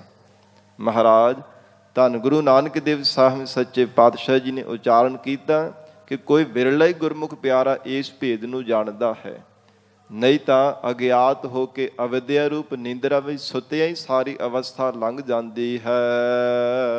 ਸਾਖਾ ਤੀਨ ਕਹੈ ਨਿਤ ਬੇਦ। ਜਿਵੇਂ 4 ਵੇਦ ਹਨ ਸਾਧ ਸੰਗਤ ਜੀ, ਇਹ ਵੀ ਮਹਾਰਾਜ ਕਹਿੰਦੇ ਹੋਏ ਉਚਾਰਨ ਕਰਦੇ ਆ, ਕਥਨ ਕਰਦੇ ਆ ਕਿ ਜਿਹੜੀਆਂ ਸੰਸਾਰ ਦੇ ਅੰਦਰ ਪਰਮਾਤਮਾ ਨੇ 3 ਸ਼ਾਖਾਵਾਂ ਬਣਾਈਆਂ ਨੇ, ਰਜੋ ਗੁਣ, ਤਮੋ ਗੁਣ ਅਤੇ ਸਤੋ ਗੁਣ। ਫਿਰ ਜਾਗਰਤ ਅਵਸਥਾ, ਸੁਖਨ ਅਵਸਥਾ ਤੇ ਇਸੇ ਤਰ੍ਹਾਂ ਸੁਖੋਪਤ ਅਵਸਥਾ ਹੈ। ਇਹ 3 ਸ਼ਾਖਾਵਾਂ ਪਰਮਾਤਮਾ ਨੇ ਸੰਸਾਰ ਦੇ ਅੰਦਰ ਬਣਾਈਆਂ ਨੇ। ਸੰਸਾਰ ਰੂਪੀ ਰੁੱਖ ਹੈ, ਇਹਦੀਆਂ 3 ਸ਼ਾਖਾਵਾਂ ਨੇ। ਜਿਵੇਂ ਰੁੱਖ ਹੁੰਦਾ ਤੇ ਉਹਦੀਆਂ ਅੱਗੇ ਟਾਹਣੀਆਂ ਸ਼ਾਖਾਵਾਂ ਬਣਦੀਆਂ ਨੇ। ਮਹਾਰਾਜ ਕਹਿੰਦੇ ਸੰਸਾਰ ਰੂਪੀ ਰੁੱਖ ਨੂੰ ਪਰਮਾਤਮਾ ਨੇ ਇਹ 3 ਗੁਣਾ ਰੂਪੀ ਸ਼ਾਖਾਵਾਂ ਲਾਈਆਂ ਹਨ, ਜਾਂ ਕਹਿ ਲਈਏ ਕਿ 3 ਅਵਸਥਾਵਾਂ ਰੂਪੀ ਪਰਮਾਤਮਾ ਨੇ ਸ਼ਾਖਾਵਾਂ ਲਾਈਆਂ ਨੇ। ਪਰ ਸਤਿਗੁਰੂ ਜੀ ਕਹਿੰਦੇ ਇਹਨਾਂ ਤੋਂ ਉਪਰਾਮ ਹੋਣਾ ਕੋਈ ਵਿਰਲਾ ਹੀ ਗੁਰਮੁਖ ਪਿਆਰਾ ਬੁੱਝਦਾ ਹੈ, ਜੋ ਗੁਰ ਉਪਦੇਸ਼ ਦਾ ਧਾਰਨੀ ਬਣ ਜਾਂਦਾ ਹੈ। ਜਿਵੇਂ ਹੋਰ ਵੀ ਮਹਾਰਾਜ ਸਾਹਿਬ ਜੀ ਦੀ ਗੁਰਬਾਣੀ ਵਿੱਚ ਬਚਨ ਆਉਂਦੇ ਆ ਨਾ, ਰਜ ਗੁਣ ਤਮ ਗੁਣ ਸਤ ਗੁਣ ਕਹੀਐ ਇਹ ਤੇਰੀ ਸਭ ਮਾਇਆ। ਕਹਿੰਦੇ ਜਾਣੋ ਕਿ ਸਭ ਮਾਇਆ ਦਾ ਰੂਪ ਹੈ। ਚੌਥੇ ਪਦ ਕਉ ਜੋ ਨਰ ਚੀਨੈ ਤਿਨ ਹੀ ਪਰਮ ਪਦ ਪਾਇਆ। ਜਿਨ੍ਹਾਂ ਨੇ ਤਿੰਨਾਂ ਗੁਣਾ ਰੂਪ ਸ਼ਾਖਾਵਾਂ ਤੋਂ ਉਪਰਾਮ ਹੋ ਕੇ ਮੂਲ ਸਰੂਪ ਪਰਮਾਤਮਾ ਦੇ ਤੁਰੀਆ ਪਦ ਚੌਥੇ ਪਦ ਦੀ ਵਿਚਾਰ ਕੀਤੀ ਹੈ, ਤਿੰਨਾਂ ਨੇ ਮਹਾਰਾਜ ਕਹਿੰਦੇ ਪਰਮਾਤਮਾ ਦੀ ਪਰਮ ਪਦਵੀ ਨੂੰ ਪ੍ਰਾਪਤ ਕੀਤਾ ਹੈ। ਨਹੀਂ ਤਾਂ ਇਹ ਤਿੰਨਾਂ ਗੁਣਾਂ ਦੇ ਵਿੱਚ ਹੀ ਸੰਸਾਰ ਦੇ ਜੀਵ ਵਰਤੀ ਜਾ ਰਹੇ ਹੈ।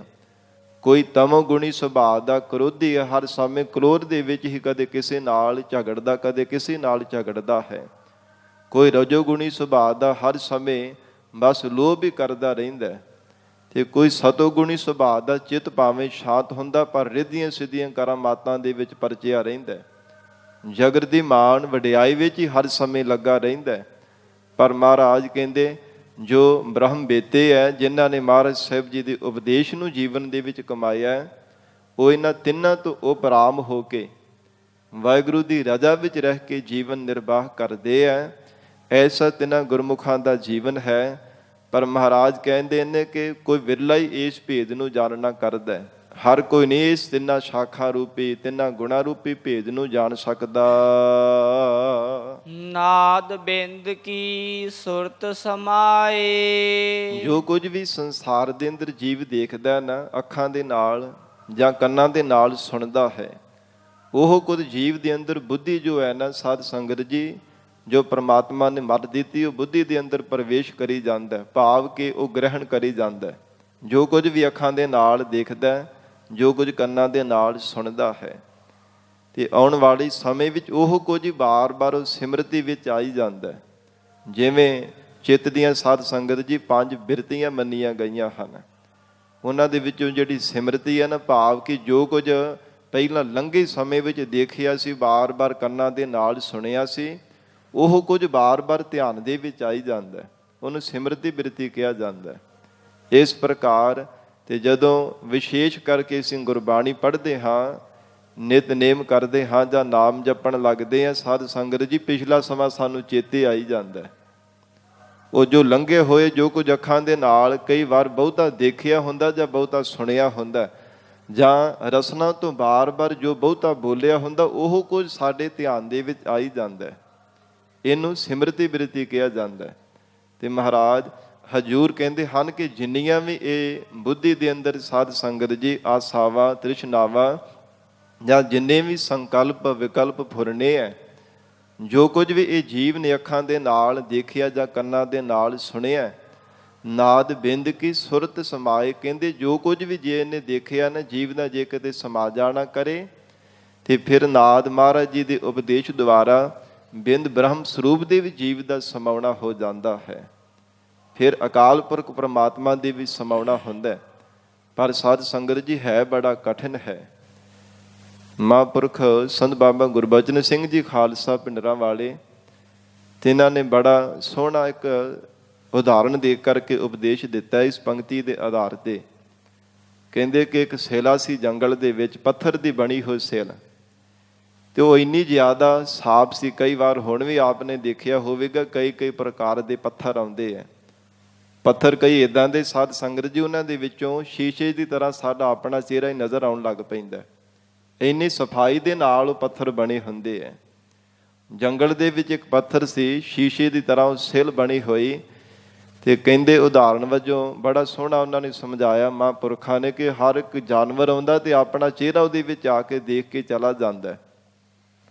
ਤੇ ਇੱਕ ਦਿਨ ਕਿਸੇ ਭਲੇ ਪੁਰਸ਼ ਨੇ ਆ ਕੇ ਕਿਹਾ, ਕਹਿਣ ਲੱਗੇ ਕਿ ਸਿਲਾ, ਕਿ ਹਰ ਕੋਈ ਜਾਨਵਰ ਤੇਰੇ ਕੋਲ ਆਉਂਦਾ ਤੇ ਉਹਦੀ ਤਸਵੀਰ ਤੇਰੇ ਅੰਦਰ ਘਰ ਕਰ ਜਾਂਦੀ ਹੈ। ਜਿਹੜਾ ਵੀ ਕੋਈ ਜਾਨਵਰ ਆਉਂਦਾ ਜੰਗਲ ਦਾ, ਹਰ ਇੱਕ ਆਉਂਦਾ ਹੈ, ਜਿੰਨੇ ਵੀ ਜਾਨਵਰ ਆਉਂਦੇ ਆ, ਉਹ ਆਪਣਾ ਚਿਹਰਾ ਮੋਹਰਾ ਦੇਖ ਕਰਕੇ ਤੇ ਚਲੇ ਜਾਂਦੇ, ਪਰ ਉਹਨਾਂ ਦੀ ਤਸਵੀਰ ਤੇਰੇ ਅੰਦਰ ਖਿੱਚੀ ਜਾਂਦੀ ਹੈ। ਕਿਉਂ ਨਾ ਹੋਵੇ ਕਿ ਇੱਕ ਚੰਗਾ ਜਿਹਾ ਜਾਨਵਰ ਹੋਵੇ, ਉਹਨੂੰ ਤੂੰ ਧਾਰਨ ਕਰ ਲਵੇ, ਇੱਕ ਤਸਵੀਰ ਖਿੱਚ ਕੇ ਬਸ ਉਹਦਾ ਹੀ ਧਿਆਨ ਧਾਰਨ ਕਰੇ। ਇਹ ਚੰਗਾ ਨਹੀਂ ਤੇਰੇ ਵਾਸਤੇ, ਤੇਰਾ ਮਨ ਬਾਰ-ਬਾਰ ਭਟਕਦਾ ਹੀ ਹੈ। ਕਹਿੰਦੇ ਠੀਕ ਹੈ, ਬਹੁਤ ਚੰਗੀ ਰਾਏ ਦਿੱਤੀ ਹੈ। ਸਾਧ ਸੰਗਤ ਜੀ, ਜਦੋਂ ਮੋਰ ਆਇਆ, ਉਹਦੀ ਤਸਵੀਰ ਖਿੱਚ ਕੇ, ਕਿਉਂਕਿ ਮੋਰ ਜਦੋਂ ਪੈਲ ਪਾਉਂਦਾ ਤੇ ਕਿੰਨਾ ਸੋਹਣਾ ਲੱਗਦਾ, ਮਨ ਨੂੰ ਮੋਹ ਲੈਂਦਾ। ਸੋਹਣਾ ਜਾਨਵਰ ਜਾਣ ਕੇ ਤੇ ਮੋਰ ਦੀ ਤਸਵੀਰ ਖਿੱਚ ਕੇ ਉਹਨੇ ਆਪਣੇ ਅੰਦਰ ਘਰ ਕਰ ਲਈ, ਧਾਰਨ ਕਰ ਲਈ। ਤੇ ਜਦੋਂ ਹੋਰ ਕੋਈ ਆਵੇ ਫਿਰ ਕਿਸੇ ਵੱਲ ਉਹਦਾ ਧਿਆਨ ਨਹੀਂ ਸੀ ਜਾਂਦਾ। ਤੇ ਜਦੋਂ ਸਾਧ ਸੰਗਤ ਜੀ ਕੇਵਲ ਮੋਰ ਦਾ ਹੀ ਧਿਆਨ ਧਾਰਨ ਕੀਤਾ ਤੇ ਭਲੇ ਪੁਰਸ਼ ਨੇ ਜਾ ਕੇ ਮੋਰ ਨੂੰ ਕਿਹਾ, ਕਹਿੰਦੇ ਕਿ ਉਹ ਸਿਲਾ ਤੇਰਾ ਧਿਆਨ ਧਾਰਨ ਕਰਕੇ ਬੈਠੀ ਹੈ, ਜਾ ਉਹਦੇ ਜਾ ਕਰਕੇ ਦੀਦਾਰ ਕਰ, ਉਹਨੂੰ ਦਰਸ਼ਨ ਦੇਣਾ ਕਰ। ਜਦੋਂ ਆਇਆ ਤੇ ਸਾਧ ਸੰਗਤ ਜੀ ਸਿਲ ਭਾਵੇਂ ਪੱਥਰ ਦੀ ਬਣੀ ਹੋਈ ਸੀ, ਪਰ ਦੇਖ ਲਓ ਉਹ ਕਹਿੰਦੇ ਪਾਣੀ ਦੀ ਤਰ੍ਹਾਂ, ਮੋਮ ਦੀ ਤਰ੍ਹਾਂ ਸਾਰੀ ਪਾਣੀ ਬਣ ਗਈ। ਤੇ ਉਹ ਜਿਹੜਾ ਮੋਰ ਸੀ ਉਹਨੇ ਚੁੰਝ ਦੇ ਨਾਲ ਉਹਨੂੰ ਪਾਣੀ ਜਾਣ ਕੇ ਪੀ ਲਿਆ ਸੀ। ਇਸੇ ਤਰ੍ਹਾਂ ਮਹਾਰਾਜ ਕਹਿੰਦੇ ਕਿ ਜੀਵ ਦੀ ਜਿਹੜੀ ਬੁੱਧੀ ਹੈ ਨਾ, ਇੱਕ ਸਿਲਾ ਦੀ ਤਰ੍ਹਾਂ ਹੈ, ਪੱਥਰ ਦੀ ਸਿਲ ਦੀ ਤਰ੍ਹਾਂ।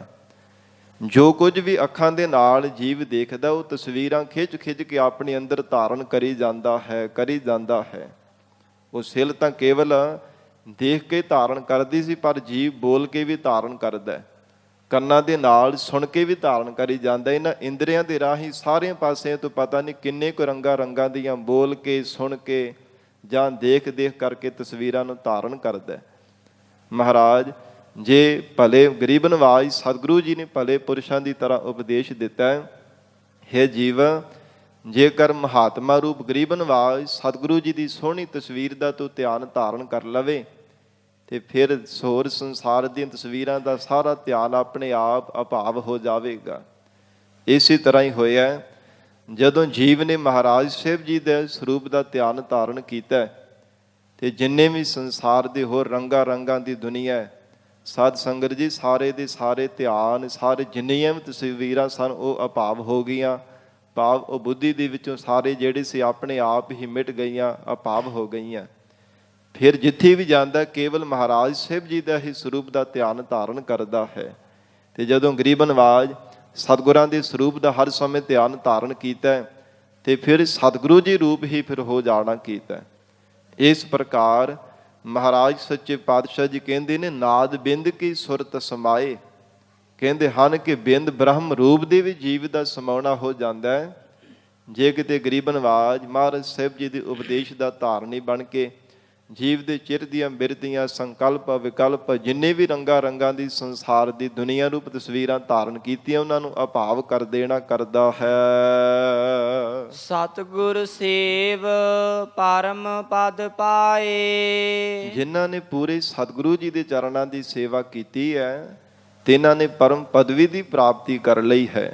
ਪਰਮਾਤਮਾ ਦੇ ਸਰੂਪ ਰੂਪੀ ਪਰਮ ਪਦ ਨੂੰ ਪਾ ਲਿਆ ਹੈ। ਮੁਕਤੋ ਰਾਤਾ ਰੰਗ ਰਵਾਂਤਾ। ਜੋ ਸਰਬ ਜੀਵਾਂ ਨੂੰ ਮੁਕਤ ਕਰਨ ਵਾਲਾ, ਜਗਤ ਦੇ ਬੰਧਨਾਂ ਤੋਂ ਆਜ਼ਾਦ ਕਰਨ ਵਾਲਾ ਹੈ। ਮਹਾਰਾਜ ਕਹਿੰਦੇ ਜੋ ਰੰਗ ਪ੍ਰੇਮ ਰੂਪ ਹੋ ਕਰਕੇ ਜਿਨ੍ਹਾਂ ਨੇ ਪਰਮਾਤਮਾ ਦੇ ਵਿੱਚ ਰਵੰਤ ਰਮੇ ਜਾਣਾ ਕੀਤਾ, ਪਰਮਾਤਮਾ ਦੇ ਵਿੱਚ ਚਿਤ ਬਿਰਤੀ ਕਰਕੇ ਸਮਾਵਣਾ ਕੀਤਾ, ਇੱਕ ਚਿਤ ਹੋ ਕੇ ਪਰਮਾਤਮਾ ਦੇ ਗੁਣਾਂ ਨੂੰ ਉਚਾਰਨ ਕੀਤਾ ਹੈ। ਰਾਜਨ ਰਾਜ ਸਦਾ ਬਿਗਸਾਂਤਾ। ਜੋ ਪਰਮਾਤਮਾ ਰਾਜਿਆਂ ਦਾ ਵੀ ਵੱਡਾ ਰਾਜਾ, ਪਰਮ ਰਾਜਾ ਸਰੂਪ ਹੈ। ਮਹਾਰਾਜ ਕਹਿੰਦੇ ਸਦਾ ਬਿਗਸਾਂਤੋਂ ਖੜਾਓ ਦੇ ਵਿੱਚ ਰਹਿਣਾ ਕਰਦਾ, ਸਦਾ ਹੀ ਇੱਕ ਰਸ ਆਨੰਦ ਦੇ ਵਿੱਚ ਲੀਨ ਹੋ ਕਰਕੇ ਰਹਿੰਦਾ। ਔਰ ਇਸੇ ਪ੍ਰਕਾਰ ਜਿਨ੍ਹਾਂ ਦੇ ਹਿਰਦੇ ਅੰਦਰ ਰਾਜਨ, ਜੋ ਪ੍ਰਕਾਸ਼ ਦਾ ਵੀ ਪ੍ਰਕਾਸ਼ ਸਰੂਪ ਹਿਰਦੇ ਅੰਦਰ ਪ੍ਰਕਾਸ਼ ਕਰ ਦੇਣ ਵਾਲਾ ਹੈ, ਜਿਨ੍ਹਾਂ ਗੁਰਮੁਖਾਂ ਦੇ ਹਿਰਦੇ ਅੰਦਰ ਗਿਆਨ ਦਾ ਪ੍ਰਕਾਸ਼ ਕਰ ਦਿੰਦਾ ਹੈ। ਸਤਿਗੁਰੂ ਜੀ ਕਹਿੰਦੇ ਹਨ ਸਦਾ ਬਿਗਸੰਤ, ਉਹ ਸਦਾ ਹੀ ਕਮਲ ਦੀ ਤਰ੍ਹਾਂ ਹਿਰਦੇ ਕਰਕੇ ਖਿੜੇ ਰਹਿੰਦੇ ਹੈ।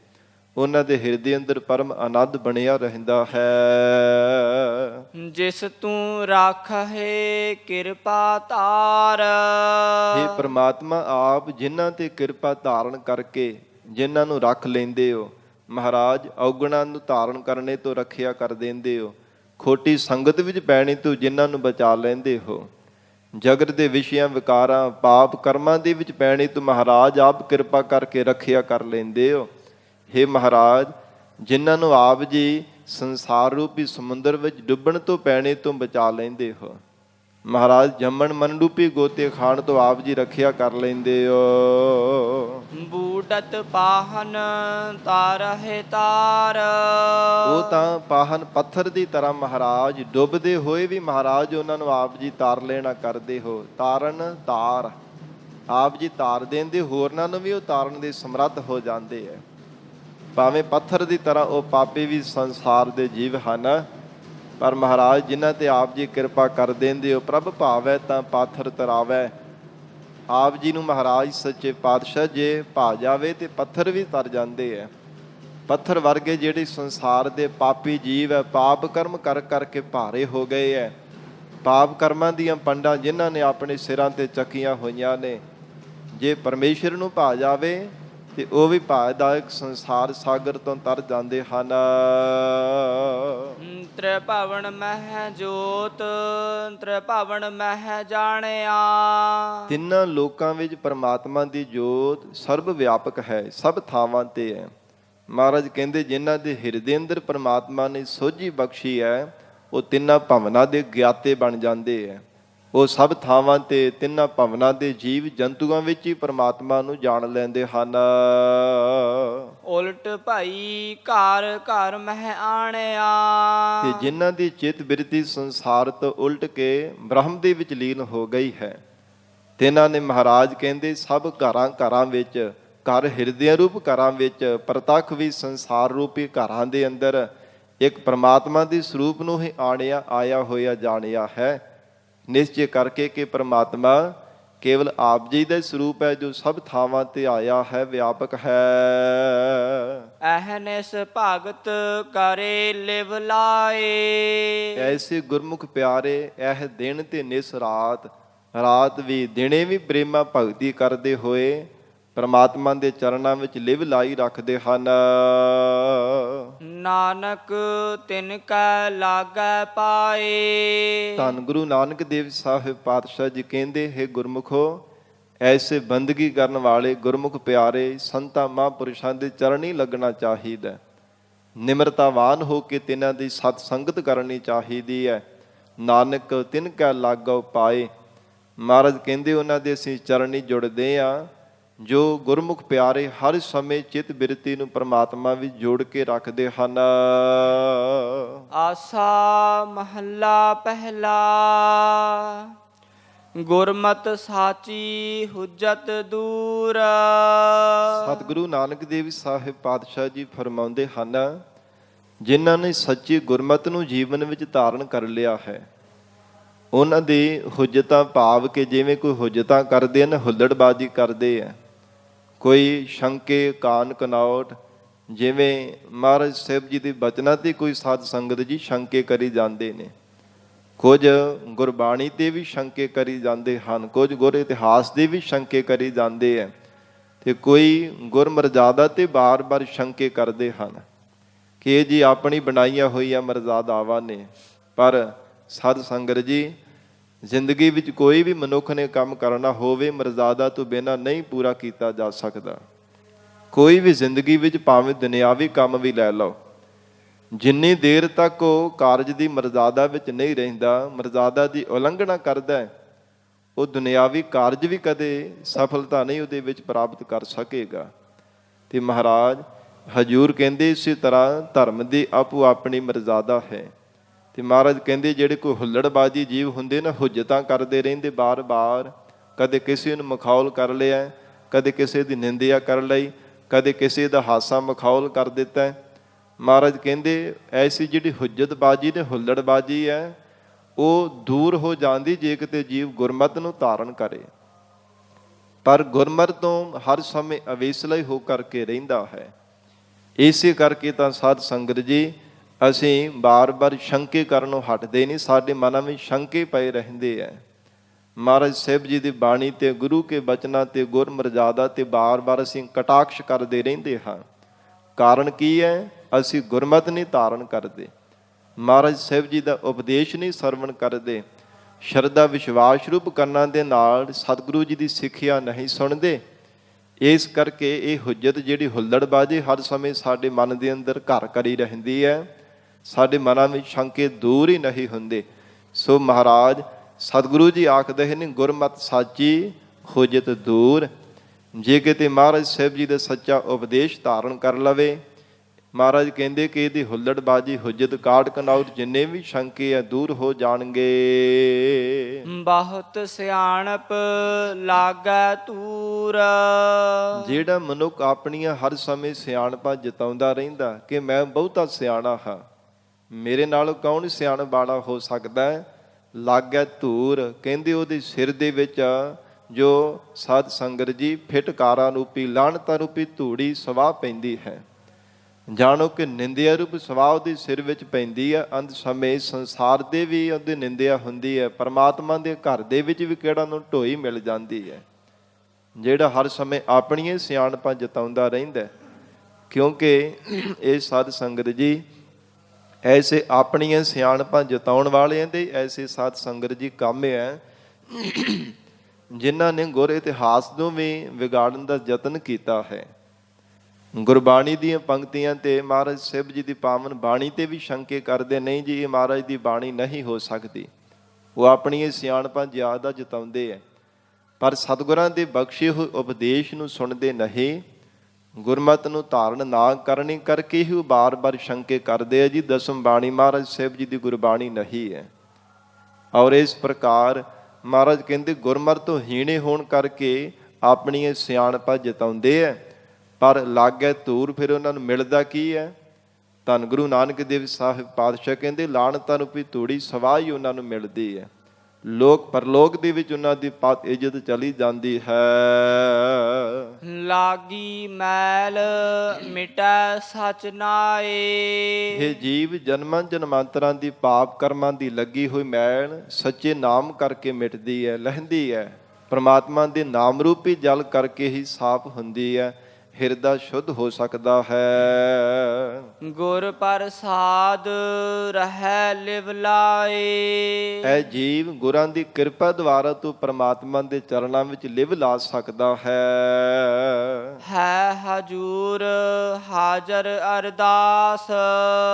ਜੋ ਪਰਮਾਤਮਾ ਸਦਾ ਹੀ ਹਜੂਰ ਤੇਰੇ ਪਾਸ ਰਹਿੰਦਾ ਤੇ ਸਦਾ ਹੀ ਹਾਜ਼ਰ ਨਾਜ਼ਰ ਹੈ, ਕਿਤੇ ਵੀ ਉਹ ਪਰਮਾਤਮਾ ਗਿਆ ਹੋਇਆ ਨਹੀਂ ਹੈ। ਇਸ ਕਰਕੇ ਮਹਾਰਾਜ ਕਹਿੰਦੇ ਪਰਮਾਤਮਾ ਦੇ ਚਰਨਾਂ ਵਿੱਚ ਅਰਦਾਸ ਕਰਿਆ ਕਰ, ਹਰ ਸਮੇਂ ਵਾਹਿਗੁਰੂ ਜੀ ਦੇ ਸਨਮੁਖ ਹੋ ਕਰਕੇ ਬੇਨਤੀ ਕਰਦਾ ਰਿਹਾ ਕਰ।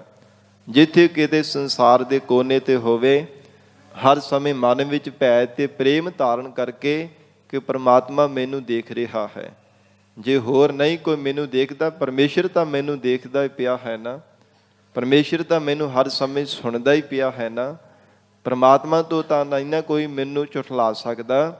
ਜਗਤ ਦੇ ਲੋਕ ਤਾਂ ਭਾਵੇਂ ਮੈਨੂੰ ਝੂਠਾ ਪਾ ਦੇਣਗੇ ਕਿ ਇਵੇਂ ਕਰਦਾ ਮਨ ਮੱਤਾਂ ਕਰਦਾ। ਮਹਾਰਾਜ ਸੱਚੇ ਪਾਤਸ਼ਾਹ ਕਹਿੰਦੇ ਹਨ ਕਿ ਅਕਾਲ ਪੁਰਖ ਪਰਮਾਤਮਾ ਤਾਂ ਹਰ ਸਮੇਂ ਜੀਵ ਤੈਨੂੰ ਦੇਖਦਾ ਸੁਣਦਾ ਪਿਆ ਹੀ ਹੈ ਨਾ। ਉਸ ਹਾਜ਼ਰ ਨਾਜ਼ਰ ਪਰਮਾਤਮਾ ਦੇ ਸਨਮੁਖ ਹੋ ਕਰਕੇ ਅਰਦਾਸ ਕਰਿਆ ਕਰ। ਦੁਖ ਸੁਖ ਸਾਚ ਕਰਤੇ ਪ੍ਰਭ ਪਾਸ। ਤੇ ਜੋ ਤੇਰੇ ਜੀਵਨ ਦੇ ਦੁੱਖ ਅਤੇ ਸੁੱਖ ਹਨ, ਸੱਚੇ ਤੇ ਕਰਨਹਾਰ ਕਰਤੇ ਪਰਮਾਤਮਾ ਦੇ ਪਾਸ ਬੇਨਤੀ ਕਰਕੇ ਦੱਸਿਆ ਕਰ। ਅਥਵਾ ਇਹ ਜਾਣਨਾ ਕਰਕੇ ਤੇਰੇ ਦੁੱਖ ਤੇ ਸੁੱਖ ਮਿਲੇ ਹੋਏ ਜੀਵਨ ਦੇ ਪਰਮਾਤਮਾ ਨੇ ਤੈਨੂੰ ਬਖਸ਼ੇ ਹਨ। ਦੁੱਖ ਸੁੱਖ ਮਹਾਰਾਜ ਕਹਿੰਦੇ ਤੈਨੂੰ ਦਿੱਤੇ ਹੋਏ ਪਰਮਾਤਮਾ ਨੇ ਪਰਾਰਬਧ ਅਨੁਸਾਰ ਪਰਮਾਤਮਾ ਨੇ ਤੈਨੂੰ ਇਹ ਦੁੱਖ ਤੇ ਸੁੱਖ ਬਖਸ਼ਿਸ਼ ਕੀਤੀ ਹੈ। ਪੂਰਬਲੇ ਪੁੰਨ ਕਰਮਾਂ ਕਰਕੇ ਸੁੱਖ ਮਿਲੇ ਹਨ ਔਰ ਪਾਪ ਕਰਮਾਂ ਕਰਕੇ ਦੁੱਖ ਮਿਲੇ ਹੈ। ਇਹ ਜਨਮਾਂ ਜਨਮਾਂਤਰਾਂ ਦੇ ਮਿਲੇ ਹੋਏ ਜਿਹੜੇ ਦੁੱਖ ਤੇ ਸੁੱਖ ਹਨ, ਪੂਰਬਲੇ ਜਨਮਾਂ ਦੇ, ਇਹ ਪਰਮਾਤਮਾ ਨੇ ਤੈਨੂੰ ਬਖਸ਼ੇ ਹੈ। ਔਰ ਇਸ ਪ੍ਰਕਾਰ ਸਤਿਗੁਰੂ ਨਾਨਕ ਦੇਵ ਸਾਹਿਬ ਮਹਾਰਾਜ ਕਹਿੰਦੇ ਨੇ ਦੁੱਖ ਸੁੱਖ ਸਾਚ ਕਰਤੇ ਪ੍ਰਭ ਪਾਸ। ਇਹਨਾਂ ਨੂੰ ਨਿਸ਼ਚੈ ਕਰਕੇ ਮੰਨ। ਇਹ ਪ੍ਰਾਣਾ ਤਾਰੀ ਜੀਵ, ਜੇ ਦੁੱਖ ਮਿਲਿਆ ਔਕੜ ਦੇ ਸਮੇਂ ਮਹਾਰਾਜ ਜੀ ਦੇ ਸਨਮੁਖ ਹੋ ਕੇ ਬੇਨਤੀ ਕਰਿਆ ਕਰ। ਸੁੱਖ ਮਿਲਦਾ ਫਿਰ ਵੀ ਪਰਮੇਸ਼ਰ ਨੂੰ ਹਾਜ਼ਰ ਨਾਜ਼ਰ ਜਾਣ ਕੇ ਉਹਦਾ ਸ਼ੁਕਰਾਨਾ ਕਰਿਆ ਕਰ। ਰਹਾਉ ਵਿਸਰਾਮ ਦੇ ਕੇ ਸਤਿਗੁਰੂ ਜੀ ਫਰਮਾਉਂਦੇ ਹਨ, ਕੂੜ ਕਮਾਵੈ ਆਵੈ ਜਾਵੈ। ਜਿਹੜਾ ਮਨੁੱਖ ਆਪਣੀ ਜ਼ਿੰਦਗੀ ਵਿੱਚ ਹਰ ਸਮੇਂ ਝੂਠ ਦੀ ਕਮਾਈ ਕਰਦਾ ਹੈ, ਹਰ ਸਮੇਂ ਝੂਠ ਬੋਲਦਾ ਹੈ, ਝੂਠੇ ਪਦਾਰਥਾਂ ਦੀ ਇਕੱਤਰਤਾ ਕਰਦਾ ਰਹਿੰਦਾ, ਆਵੈ ਜਾਵੈ, ਉਹ ਆਵਾਗਮਨ ਦੇ ਚੱਕਰ ਵਿੱਚ ਹਰ ਸਮੇਂ ਪਿਆ ਰਹਿੰਦਾ ਹੈ। ਉਹ ਬਾਰ-ਬਾਰ ਜਨਮ ਤੇ ਮਰਨ ਦੇ ਗੇੜੇ ਵਿੱਚ ਪਿਆ ਰਹਿੰਦਾ ਹੈ, 84 ਦੇ ਗੇੜੇ ਵਿੱਚ ਹਰ ਸਮੇਂ ਲੱਗਾ ਰਹਿੰਦਾ ਹੈ। ਜਿਹੜਾ ਜੀਵ ਸੱਚ ਤੋਂ ਕਿਨਾਰਾ ਕਰਕੇ ਸੱਚੇ ਨਾਮ ਰੂਪ ਧਨ ਤੋਂ ਅਵੇਸਲਾ ਹੋ ਕੇ ਸੱਚੀ ਮਹਾਰਾਜ ਜੀ ਦੀ ਸਤ ਸੰਗਤ ਦਾ ਆਸਰਾ ਛੱਡ ਕੇ ਹੋਰ ਸੰਸਾਰ ਦੇ ਝੂਠੇ ਪਦਾਰਥਾਂ ਔਰ ਝੂਠ ਬੋਲਣ ਤੇ ਝੂਠੀ ਕਮਾਈ ਦੇ ਵਿੱਚ ਲੱਗਾ ਰਹਿੰਦਾ ਹੈ। ਮਹਾਰਾਜ ਕਹਿੰਦੇ ਉਹ ਆਵਾਗਮਨ ਦੇ 84 ਦੇ ਗੇੜੇ ਵਿੱਚ ਪਿਆ ਰਹਿੰਦਾ ਹੈ। ਕਹਿਣ ਕਥਨ ਵਾਰਾ ਨਹੀਂ ਤੇ ਆਵੈ। ਮਹਾਰਾਜ ਕਿੰਨੇ ਕੁ ਜਨਮ ਧਾਰਨ ਕਰਦਾ ਉਹ ਝੂਠੀ ਕਮਾਈ ਕਰਨ ਵਾਲਾ ਜੀਵ। ਸਤਿਗੁਰੂ ਨਾਨਕ ਦੇਵ ਸਾਹਿਬ ਮਹਾਰਾਜ ਕਹਿੰਦੇ ਕਹਿਣ ਕਥਨ ਵਾਰਾ ਨਹੀਂ ਆਵੈ। ਵਾਰਾ ਕਹੀਏ ਕਿ ਅੰਤ ਨਹੀਂ ਪੈਂਦਾ। ਕਿੰਨੇ ਕੁ ਜਨਮ ਧਾਰਨ ਕਰਦਾ ਜਿਹੜਾ ਝੂਠੀ ਕਮਾਈ ਕਰਦਾ, ਝੂਠ ਬੋਲ ਕੇ ਛਲ ਕਰ ਕਰਕੇ ਭੇਖ ਬਣਾ ਕਰਕੇ। ਮਹਾਰਾਜ ਕਹਿੰਦੇ ਉਹਦਾ ਕੋਈ ਅੰਤ ਹੀ ਨਹੀਂ ਪੈਂਦਾ। ਜਿਹੜਾ ਮਨੁੱਖ ਝੂਠੀ ਜੀਵਨ ਦੇ ਵਿੱਚ ਕਮਾਈ ਕਰਦਾ ਹੈ ਔਰ ਇਸ ਪ੍ਰਕਾਰ ਜੇ ਪਰਮੇਸ਼ਰ ਨੂੰ ਕੋ ਕਥਨ ਕਰਨ ਦਾ ਯਤਨ ਕਰਦਾ, ਕਹਿਣ ਕਥਨ ਵਾਰਾ ਨਹੀਂ ਆਵੈ। ਪਰਮੇਸ਼ਰ ਦੀ ਬੇਅੰਤਤਾ ਦਾ ਵੀ ਕੋਈ ਕਦੇ ਅੰਤ ਨਹੀਂ ਪਾਇਆ ਜਾ ਸਕਦਾ। ਕਿਆ ਦੇਖਾ ਸੂਝ ਬੂਝ ਨਾ ਪਾਵੈ। ਇਹ ਜੀਵ ਕੀ ਸੰਸਾਰ ਦੇ ਅੰਦਰ ਦੇਖਣਾ ਕਰਦਾ ਹੈ। ਜਦੋਂ ਤੱਕ ਪਰਮਾਤਮਾ ਦੇ ਸਰੂਪ ਦੀ ਸੂਝ ਭਾਵ ਕੇ ਗਿਆਤ ਨਹੀਂ ਪ੍ਰਾਪਤ ਕਰ ਲੈਂਦਾ ਤੇ ਬੂਝ ਪਰਮਾਤਮਾ ਦੇ ਸਰੂਪ ਨੂੰ ਬੁੱਝ ਨਹੀਂ ਸਕਦਾ। ਬੁੱਝੇਗਾ ਤਾਂ ਹੀ ਨਾ ਜੇ ਕਿਤੇ ਸੋਝੀ ਹੋਵੇਗੀ। ਸੋਝੀ ਤਾਂ ਹੋਵੇਗੀ ਜੇ ਹਿਰਦੇ ਅੰਦਰ ਗਿਆਨ ਦਾ ਪ੍ਰਕਾਸ਼ ਹੋਵੇਗਾ। ਗਿਆਨ ਦਾ ਪ੍ਰਕਾਸ਼ ਤਾਂ ਹੋਵੇਗਾ ਜੇ ਮਹਾਰਾਜ ਜੀ ਦਾ ਉਪਦੇਸ਼ ਜੀਵਨ ਦੇ ਵਿੱਚ ਕਮਾਵੇਗਾ। ਇਸ ਪ੍ਰਕਾਰ ਸਤਿਗੁਰੂ ਸੱਚੇ ਪਾਤਸ਼ਾਹ ਜੀ ਕਹਿੰਦੇ ਇਹ ਜੀਵ ਨੂੰ ਸੂਝ ਬੂਝ ਤਾਂ ਹੀ ਆਉਂਦੀ ਹੈ ਜੇ ਮਹਾਰਾਜ ਸਾਹਿਬ ਜੀ ਦੀ ਸ਼ਰਨ ਧਾਰਨ ਕਰਦਾ ਹੈ। ਬਿਨ ਨਾਵੈ ਮਨ ਤ੍ਰਿਪਤ ਨਾ ਆਵੈ। ਪਰਮਾਤਮਾ ਜੀ ਦੇ ਨਾਮ ਜਪਣ ਤੋਂ ਬਿਨਾ ਮਨ ਤ੍ਰਿਪਤੀ ਵਿੱਚ ਨਹੀਂ ਆਉਂਦਾ। ਮਨ ਕਦੇ ਰੱਜਦਾ ਹੀ ਨਹੀਂ ਹੈ। ਜੋ ਜਨਮੇ ਸੇ ਰੋਗ ਵਿਆਪੇ। ਜਿਹੜੇ ਜੀਵ ਬਾਰ-ਬਾਰ ਜਨਮ ਧਾਰਨ ਕਰ ਰਹੇ ਹੈ, ਹਜੂਰ ਕਹਿੰਦੇ ਉਹ ਹਉਮੈ ਔਰ ਵਿਸ਼ਿਆਂ ਵਿਕਾਰਾਂ ਰੂਪੀ ਰੋਗਾਂ ਦੇ ਵਿੱਚ ਹਰ ਸਮੇਂ ਗ੍ਰਸੇ ਰਹਿੰਦੇ ਹਨ। ਹਉਮੈ ਮਾਇਆ ਦੁਖ ਸੰਤਾਪੇ। ਉਹਨਾਂ ਦੇ ਸਰੀਰ ਅੰਦਰ ਮਹਾਰਾਜ ਕਹਿੰਦੇ ਸਰੀਰ ਦੀ ਹੰਗਤਾ ਤੇ ਪਦਾਰਥਾਂ ਦੀ ਮਮਤਾ, ਫਿਰ ਹਰ ਸਮੇਂ ਸੰਸਾਰ ਦੀ ਮਾਇਆ ਦੀ ਮੇਰ ਤੇਰ ਬਣੀ ਰਹਿੰਦੀ ਹੈ। ਜੰਮਣ ਮਰਨ ਦਾ ਜਿਹੜਾ ਦੁੱਖ ਹੈ ਸੰਤਾਪੇ ਸੰਗ ਵਿਸ਼ੇਸ਼ ਕਰਕੇ ਉਹਨਾਂ ਨੂੰ ਤਪਾਉਂਦਾ ਰਹਿੰਦਾ ਹੈ। ਔਰ ਇਸ ਪ੍ਰਕਾਰ ਤ੍ਰਿਸ਼ਨਾ ਬਾਰ-ਬਾਰ ਜੀਵ ਦੇ ਹਿਰਦੇ ਅੰਦਰ ਸਾਧ ਸੰਗਤ ਜੀ ਤਪਾਵੰਦੀ ਹੈ। ਦੁਨੀਆ ਦੇ ਪਦਾਰਥਾਂ ਦੀ ਭੁੱਖ, ਵਿਸ਼ੇ ਸੁਖਾਂ ਦੀ ਭੁੱਖ, ਇਹਦੇ ਕਰਕੇ ਬਾਰ-ਬਾਰ ਜੀਵ ਦਾ ਹਿਰਦਾ ਤਪਦਾ ਰਹਿੰਦਾ ਹੈ। ਸੇ ਜਨ ਬਾਚੇ ਜੋ ਪ੍ਰਭ ਰਾਖੇ। ਤੇ ਮਹਾਰਾਜ ਜੀ ਸੰਸਾਰ ਦੇ ਅੰਦਰ ਕੋਈ ਬਚਿਆ ਵੀ ਹੈ ਜਿਹੜਾ ਤ੍ਰਿਸ਼ਨਾ ਦੀ ਤਪਦੀ ਹੋਈ ਅੱਗ ਤੋਂ ਮਹਾਰਾਜ ਕਿਸੇ ਦਾ ਹਿਰਦਾ ਬਚਿਆ ਹੋਵੇ, ਵਿਸ਼ਿਆਂ ਵਿਕਾਰਾਂ ਰੂਪੀ ਪ੍ਰਚੰਡ ਅਗਨੀ ਤੋਂ ਬਚਿਆ ਹੋਵੇ। ਸਤਿਗੁਰੂ ਜੀ ਕਹਿੰਦੇ ਜਿਨ੍ਹਾਂ ਦੀ ਪ੍ਰਮਾਤਮਾ ਰੱਖਿਆ ਕਰਦਾ ਸੇ ਜਨ ਬਾਚੇ। ਉਹ ਗੁਰਮੁਖ ਪਿਆਰੇ ਵਾਹਿਗੁਰੂ ਦੇ ਦਾਸ ਬਣ ਕੇ ਬਚ ਜਾਂਦੇ ਹੈ। ਉਹਨਾਂ ਦਾ ਹਿਰਦਾ ਸ਼ਾਂਤ ਰਹਿੰਦਾ ਹੈ। ਉਹਨਾਂ ਦਾ ਮਨ ਕਦੇ ਵਿਸ਼ਿਆਂ ਵਿਕਾਰਾਂ ਰੂਪੀ ਭੱਠੀ ਵਿੱਚ ਭੁੱਜਦਾ ਨਹੀਂ ਹੈ। ਤ੍ਰਿਸ਼ਨਾ ਦੀ ਪ੍ਰਚੰਡ ਅਗਨੀ ਵੀ ਸੜਦਾ ਨਹੀਂ ਹੈ। ਪ੍ਰਮਾਤਮਾ ਜਿਨ੍ਹਾਂ ਦੀ ਕਿਰਪਾ ਕਰਕੇ ਰੱਖਿਆ ਕਰਦਾ। ਮਹਾਰਾਜ ਸਤਿਗੁਰੂ ਜੀ ਜਿਨ੍ਹਾਂ ਤੇ ਮਿਹਰ ਕਰਕੇ ਆਪਣੇ ਚਰਨਾਂ ਨਾਲ ਜੋੜ ਲੈਂਦੇ ਹਨ। ਸਤਿਗੁਰ ਸੇਵ ਅੰਮ੍ਰਿਤ ਰਸ ਚਾਖੇ। ਹੇ ਜੀਵ ਪੂਰੇ ਸਤਿਗੁਰਾਂ ਦੀ ਸੇਵਾ ਕਰਿਆ ਕਰ। ਮਹਾਰਾਜ ਜੀ ਦਾ ਬਚਨ ਸਤ ਕਰਕੇ ਮੰਨਿਆ ਕਰ। ਜੇ ਗੁਰੂ ਬਚਨਾਂ ਨੂੰ ਜੀਵਨ ਵਿੱਚ ਸਤ ਕਰਕੇ ਮੰਨੇਗਾ, ਅੰਮ੍ਰਿਤ ਰਸ ਚਾਖੇ, ਆਤਮਿਕ ਰਸ ਦੇਣ ਵਾਲਾ, ਅਮਰ ਕਰ ਦੇਣ ਵਾਲਾ ਪਰਮੇਸ਼ਰ ਦਾ ਨਾਮ ਰੂਪੀ ਰਸ ਤੂੰ ਚੱਖ ਲਵੇਂਗਾ, ਤੈਨੂੰ ਪ੍ਰਾਪਤੀ ਹੋ ਜਾਵੇਗੀ। ਜਿਨ੍ਹਾਂ ਨੇ ਮਹਾਰਾਜ ਕਹਿੰਦੇ ਚੱਖਿਆ ਉਹਨਾਂ ਗੁਰਮੁਖ ਪਿਆਰਿਆਂ ਤੇ ਪ੍ਰਮਾਤਮਾ ਨੇ ਕਿਰਪਾ ਕੀਤੀ ਹੈ। ਆਪਣੇ ਚਰਨਾਂ ਦੀ ਸੇਵਾ ਵਾਹਿਗੁਰੂ ਨੇ ਬਖਸ਼ਿਸ਼ ਕਰ ਦਿੱਤੀ ਹੈ। ਚਲ ਤਉ ਮਨ ਰਾਖੈ ਅੰਮ੍ਰਿਤ ਚਾਖੈ। ਮਨ ਬਾਰ-ਬਾਰ ਚੱਲਦਾ ਹੈ, ਭਟਕਦਾ ਰਹਿੰਦਾ ਹੈ, ਕਦੇ ਟਿਕਦਾ ਹੀ ਨਹੀਂ। ਬਾਰ-ਬਾਰ ਬੜੀ ਰਫਤਾਰ ਹੈ ਇਸ ਮਨ ਦੀ, ਕਦੇ ਨਹੀਂ ਟਿਕਾਉ ਵਿੱਚ ਆਉਂਦਾ। ਕਬਹੁ ਜੀਅੜਾ ਉਬ ਚੜਤ ਹੈ, ਕਬਹੁ ਜਾਏ ਪਏ ਆਲੇ। ਲੋਭੀ ਜੀਅੜਾ ਥਿਰ ਨਾ ਰਹਿਤ ਹੈ, ਚਾਰੇ ਕੁੰਡਾਂ ਭਾਲੇ। ਇਹ ਕਦੇ ਟਿਕਦਾ ਨਹੀਂ, ਮਨ ਦੀ ਐਸੀ ਹਾਲਤ ਹੈ। ਮਹਾਰਾਜ ਹੇ ਸਤਿਗੁਰੂ ਜੀ ਕਿਵੇਂ ਇਹਨੂੰ ਟਿਕਾਇਆ ਜਾ ਸਕਦਾ ਹੈ? ਹਜੂਰ ਕਹਿੰਦੇ ਨੇ ਚਲ ਤਉ ਮਨ ਰਾਖੈ ਅੰਮ੍ਰਿਤ ਚਾਖੈ। ਜੋ ਪਰਮਾਤਮਾ ਦੇ ਨਾਮ ਅੰਮ੍ਰਿਤ ਨੂੰ ਚੱਖਦੇ ਆ ਨਾ, ਮੁਖ ਤੋਂ ਹਰ ਸਮੇਂ ਵਾਹਿਗੁਰੂ ਵਾਹਿਗੁਰੂ ਵਾਹਿਗੁਰੂ ਸਤਨਾਮ ਵਾਹਿਗੁਰੂ, ਪਰਮੇਸ਼ਰ ਦਾ ਨਾਮ ਇਹ ਸ਼ਬਦ ਉਚਾਰਨ ਕਰਦੇ ਹਨ।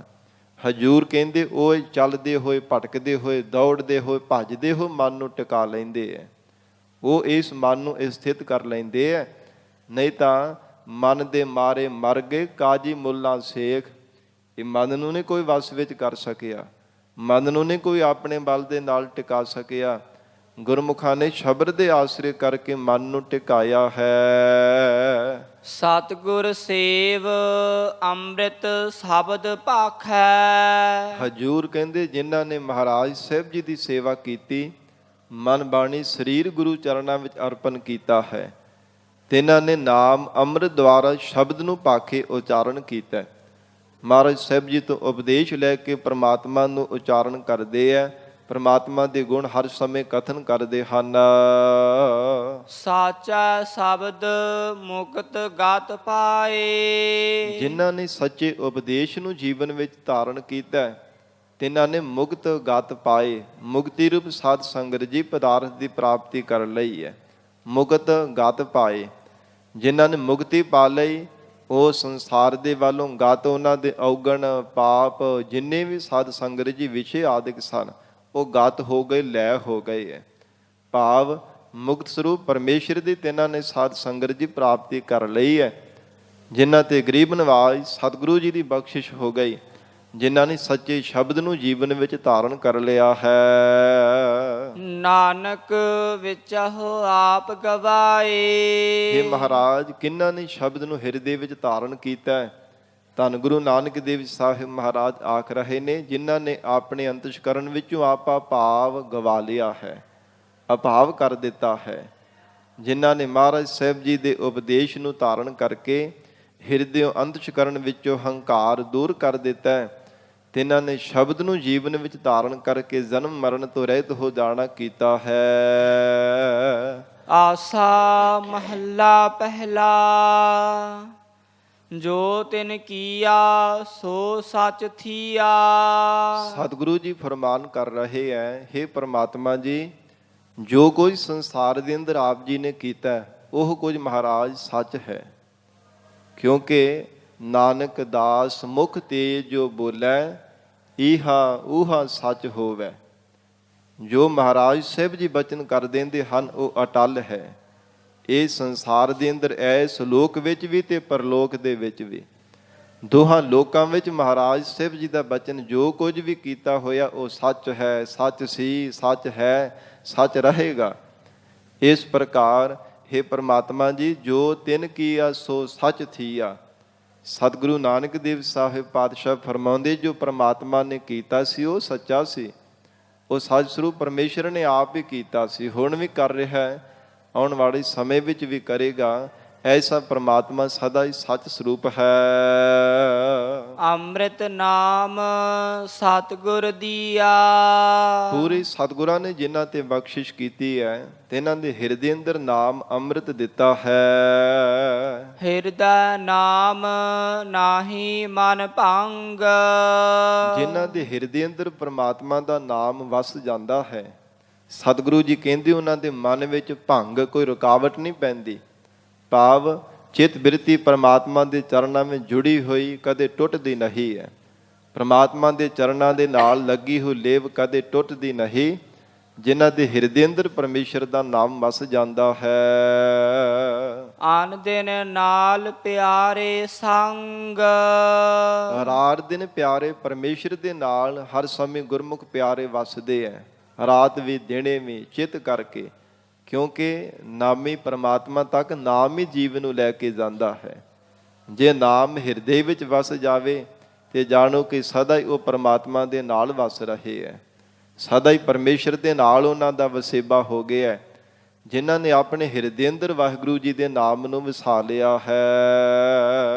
ਹਰ ਜੀਉ ਰਾਖਹੁ ਆਪਣੀ ਸਰਣਾਈ। ਹੇ ਹਰੀ ਜੀਉ ਪ੍ਰਕਾਸ਼ ਰੂਪ ਪਰਮਾਤਮਾ ਜੀ, ਐਸੀ ਕਿਰਪਾ ਕਰੋ ਮਹਾਰਾਜ, ਸਾਨੂੰ ਵੀ ਆਪਣੀ ਸ਼ਰਣਾਈ, ਸ਼ਰਨ ਆਇਆਂ ਨੂੰ ਆਪਣੇ ਮਹਾਰਾਜ ਪੱਲੇ ਵਿੱਚ ਬੰਨ ਕਰਕੇ ਰੱਖ ਲਓ। ਮਹਾਰਾਜ ਸਾਨੂੰ ਵੀ ਆਪਣੀ ਸ਼ਰਨ ਦੇ ਵਿੱਚ ਰੱਖ ਲੈਣਾ ਕਰੋ, ਆਪਣੇ ਚਰਨਾਂ ਵਿੱਚ ਜੋੜ ਕੇ ਰੱਖ ਲਓ ਜੀ। ਗੁਰ ਪ੍ਰਸਾਦੀ ਹਰ ਰਸ ਪਾਇਆ, ਜਿਨ੍ਹਾਂ ਨੇ ਗੁਰਾਂ ਦੀ ਕਿਰਪਾ ਦੁਆਰਾ ਪਰਮਾਤਮਾ ਦੇ ਹਰੀ ਦੇ ਨਾਮ ਰਸ ਨੂੰ ਪਾਇਆ ਹੈ। ਨਾਮ ਪਦਾਰਥ ਨਾਉ ਨਿਧ ਪਾਈ, ਜਿਨ੍ਹਾਂ ਨੇ ਨਾਮ ਰੂਪ ਪਦਾਰਥ ਉੱਤਮ ਪਦਾਰਥ ਦੁਆਰਾ ਨੌ ਨਿਧੀਆਂ ਰਿੱਧੀਆਂ ਸਿੱਧੀਆਂ ਕਰਾਮਾਤਾਂ ਸ਼ਕਤੀਆਂ ਨੂੰ ਪਾ ਲਿਆ ਹੈ, ਅਥਵਾ ਨਾਮ ਪਦਾਰਥ ਦੇ ਅਧੀਨ ਜਿੰਨੀਆਂ ਵੀ ਦੇਵੀ ਸ਼ਕਤੀਆਂ ਨੇ ਤਿਨਾਂ ਨੇ ਸਰਬ ਸੰਪੰਨ ਸ਼ਕਤੀਆਂ ਨੂੰ ਪ੍ਰਾਪਤ ਕਰ ਲਿਆ। ਜਿਨ੍ਹਾਂ ਨੇ ਗਰੀਬ ਨਵਾਜ ਮਹਾਰਾਜ ਸਾਹਿਬ ਜੀ ਦੇ ਨਾਮ ਰੂਪ ਪਦਾਰਥ ਨੂੰ ਪ੍ਰਾਪਤ ਕਰ ਲਿਆ ਹੈ, ਜਿਨ੍ਹਾਂ ਨੇ ਮਹਾਰਾਜ ਸੱਚੇ ਪਾਤਸ਼ਾਹੀ ਦੇ ਉੱਤਮ ਪਰਮ ਪਦਵੀ ਪ੍ਰਾਪਤੀ ਕਰਾਉਣ ਵਾਲੇ ਵਾਹਿਗੁਰੂ ਦੇ ਨਾਮ ਪਦਾਰਥ ਨੂੰ ਪਾਇਆ। ਹਜੂਰ ਕਹਿੰਦੇ ਹਨ ਜਾਣੋ ਕਿ ਇਹਨਾਂ ਨੂੰ ਸਾਰੀਆਂ ਰਿੱਧੀਆਂ ਸਿੱਧੀਆਂ ਕਰਾਮਾਤਾਂ ਮਿਲ ਗਈਆਂ ਹਨ। ਰਹਾਉ ਵਿਸਰਾਮ ਦੇ ਕੇ ਸਤਿਗੁਰੂ ਜੀ ਫਰਮਾਉਂਦੇ ਹਨ, ਕਰਮ ਧਰਮ ਸੱਚ ਸਾਚਾ ਨਾਉ, ਜਿਨ੍ਹਾਂ ਦੇ ਕੋਲ ਸੱਚਾ ਨਾਮ ਹੈ ਉਹਨਾਂ ਦੇ ਕਮਾਏ ਹੋਏ ਕਰਮ ਧਰਮ ਸਭ ਸੱਚੇ ਹਨ। ਤੇ ਜੇ ਪਰਮੇਸ਼ਰ ਦਾ ਨਾਮ ਨਹੀਂ ਤੇ ਜੋ ਵੀ ਕਰਮ ਕਰਦਾ ਹੈ ਜਾਂ ਧਰਮੀ ਬਣਨੇ ਦਾ ਸਾਧ ਸੰਗਤ ਜੀ ਦਾਅਵਾ ਕਰਦਾ ਹੈ, ਉਹ ਜਾਣੋ ਸਭ ਕੁਝ ਝੂਠਾ ਹੈ। ਜੇ ਨਾਮ ਨਹੀਂ ਜਪਦਾ, ਮਹਾਰਾਜ ਜੀ ਦਾ ਬਚਨ ਨਹੀਂ ਜੀਵਨ ਵਿੱਚ ਕਮਾਉਂਦਾ, ਗੁਰਮਰਜ਼ਾਦਾ ਨੂੰ ਨਹੀਂ ਜੀਵਨ ਵਿੱਚ ਧਾਰਨ ਕਰਦਾ, ਉਹ ਧਰਮੀ ਥੋੜਾ ਹੋ ਸਕਦਾ। ਤੇ ਜਿਹੜਾ ਬੰਦਾ ਧਰਮੀ ਨਹੀਂ ਤੇ ਉਹਦੇ ਕਰਮ ਵੀ ਸਾਧ ਸੰਗਤ ਜੀ ਕਦੇ ਸੱਚੇ ਕਦੇ ਸਫਲੇ ਨਹੀਂ ਹੋ ਸਕਦੇ। ਉਹ ਕਰਮ ਵੀ ਫਿਰ ਝੂਠੇ ਕਰਦਾ, ਕਰਮ ਵੀ ਮੰਦੇ ਜ਼ਿੰਦਗੀ ਵਿੱਚ ਕਰਦਾ ਹੈ। ਸੋ ਇਸ ਪ੍ਰਕਾਰ ਮਹਾਰਾਜ ਆਖ ਰਹੇ ਨੇ, ਕਰਮ ਧਰਮ ਸੱਚ ਸਾਚਾ ਨਾਉ। ਹੇ ਜੀਵ, ਤੂੰ ਸੱਚੇ ਨਾਮ ਨੂੰ ਮਹਾਰਾਜ ਸਾਹਿਬ ਜੀ ਤੋਂ ਪ੍ਰਾਪਤ ਕਰ ਲੈ। ਮਨ ਬਾਣੀ ਸਰੀਰ ਗੁਰੂ ਚਰਨਾਂ ਵਿੱਚ ਅਰਪਣ ਕਰਕੇ, ਮਹਾਰਾਜ ਸਾਹਿਬ ਜੀ ਦੇ ਚਰਨਾਂ ਵਿੱਚ ਪ੍ਰੇਮ ਰੂਪ ਭੇਟਾ ਅਰਪਣ ਕਰਕੇ ਸਤਿਗੁਰੂ ਜੀ ਤੋਂ ਨਾਮ ਰੂਪ ਸੱਚਾ ਪਦਾਰਥ ਪ੍ਰਾਪਤ ਕਰ ਲੈ। ਫਿਰ ਤੇਰੇ ਜੀਵਨ ਵਿੱਚ ਕਮਾਏ ਹੋਏ ਕਰਮ ਧਰਮ ਸਭ ਸਫਲੇ ਹੋ ਜਾਣਗੇ। ਤਾ ਕੈ ਸਦ ਬਲਿਹਾਰੈ ਜਾਓ, ਮਹਾਰਾਜ ਕਹਿੰਦੇ ਉਹਨਾਂ ਤੋਂ ਸਦਾ ਹੀ ਅਸੀਂ ਬਲਿਹਾਰ ਜਾਂਦੇ ਹਾਂ। ਇਹ ਗੁਰਸਿੱਖੋ, ਸਾਨੂੰ ਮਨ ਬਾਣੀ ਸਰੀਰ ਕਰਕੇ ਕੁਰਬਾਨ ਜਾਣਾ ਚਾਹੀਦਾ ਹੈ। ਜੋ ਹਰ ਰਾਤੇ ਸੇ ਜਨ ਪਰਵਾਣ, ਜੋ ਪ੍ਰਮਾਤਮਾ ਦੇ ਪ੍ਰੇਮ ਰੰਗ ਵਿੱਚ ਰਤੇ ਰਹਿੰਦੇ ਹਨ, ਉਹੋ ਹੀ ਗੁਰਮੁਖ ਪਿਆਰੇ ਪ੍ਰਮਾਤਮਾ ਦੇ ਘਰ ਪ੍ਰਵਾਨ ਹਨ। ਤਿਨ ਕੀ ਸੰਗਤ ਪਰਮ ਨਿਧਾਨ, ਤਿਨਾਂ ਰੰਗ ਰਤੇ ਗੁਰਮੁਖਾਂ ਦੀ ਸਤ ਸੰਗਤ ਦੇ ਵਿੱਚੋਂ ਪਰਮ ਨਿਧਾਨ ਪਰਮ ਪਰਮੇਸ਼ਰ ਦੇ ਸਰੂਪ ਰੂਪੀ ਖਜ਼ਾਨੇ ਦੀ ਪ੍ਰਾਪਤੀ ਹੁੰਦੀ ਹੈ। ਕਿਉਂਕਿ ਸਾਧ ਸੰਗਤ ਜੀ, ਜਿੱਦਾਂ ਦਾ ਮਨੁੱਖ ਦਾ ਜੀਵਨ ਹੋਵੇ, ਉਹ ਦੂਜਾ ਮਨੁੱਖ ਉਹਦੀ ਸੰਗਤ ਕਰਦਾ ਉੱਦਾਂ ਦਾ ਰੰਗ ਚੜ੍ਹਦਾ ਹੈ। ਜੇ ਪ੍ਰੇਮ ਰੰਗ ਵਿੱਚ ਕੋਈ ਗੁਰਮੁਖ ਪਿਆਰਾ ਮਸਤ ਹੋਵੇ, ਪ੍ਰਮਾਤਮਾ ਦੇ ਪਰਮ ਆਨੰਦ ਦੇ ਵਿੱਚ ਲੀਨ ਹੋਵੇ, ਹਰ ਸਮੇਂ ਨਾਮ ਬਾਣੀ ਦੇ ਵਿੱਚ ਰਸਿਆ ਰਹੇ, ਤੇ ਉਹਨਾਂ ਗੁਰਮੁਖਾਂ ਬੰਦਗੀ ਕਰਨ ਵਾਲਿਆਂ ਦੀ ਸਤ ਸੰਗਤ ਕਰੀ ਤੇ ਉੱਦਾਂ ਦਾ ਸਾਧ ਸੰਗਤ ਜੀ ਆਨੰਦ ਮਿਲਦਾ, ਉੱਦਾਂ ਦਾ ਮਨ ਨੂੰ ਰੰਗ ਚੜ੍ਹਦਾ ਹੈ। ਸੁਭਾਵਕ ਹੀ ਮੁਖ ਤੋਂ ਵਾਹਿਗੁਰੂ ਵਾਹਿਗੁਰੂ ਸਤਨਾਮ ਵਾਹਿਗੁਰੂ ਚੇਤੇ ਆਉਣ ਲੱਗ ਪੈਂਦਾ। ਜਿੱਦਾਂ ਦੀ ਅਸੀਂ ਸੰਗਤ ਕਰਦੇ ਹਾਂ, ਤੇ ਮਹਾਰਾਜ ਧੰਨ ਗੁਰੂ ਨਾਨਕ ਦੇਵ ਸਾਹਿਬ ਪਾਤਸ਼ਾਹ ਜੀ ਕਹਿੰਦੇ ਹਨ, ਤਿੰਨ ਕੀ ਸੰਗਤ ਪਰਮ ਨਿਧਾਨ।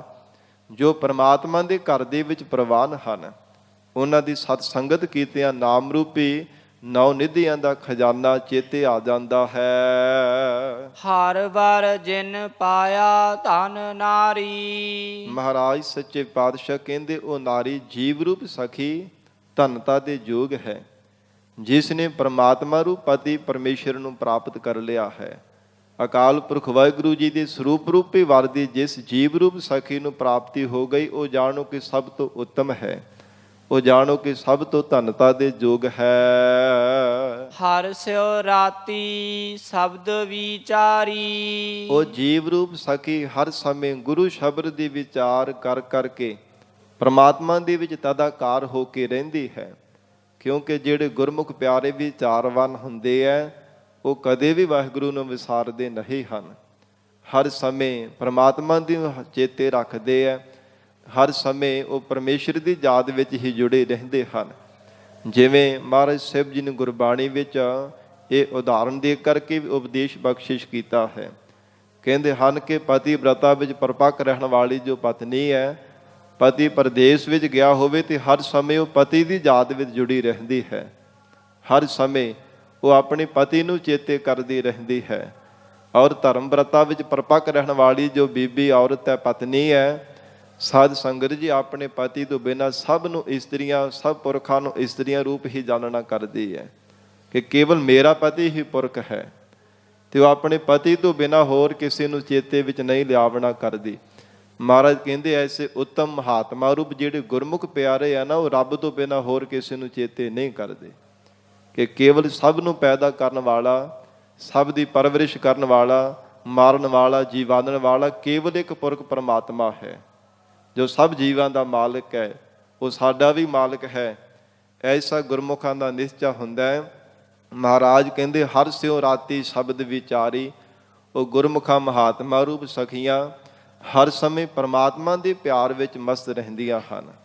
ਉਹ ਹਰ ਸਮੇਂ ਪਰਮਾਤਮਾ ਨੂੰ ਹੀ ਆਪਣੇ ਚਿੱਤ ਵਿੱਚ ਧਾਰਨ ਕਰਕੇ ਰੱਖਦੀਆਂ ਹਨ।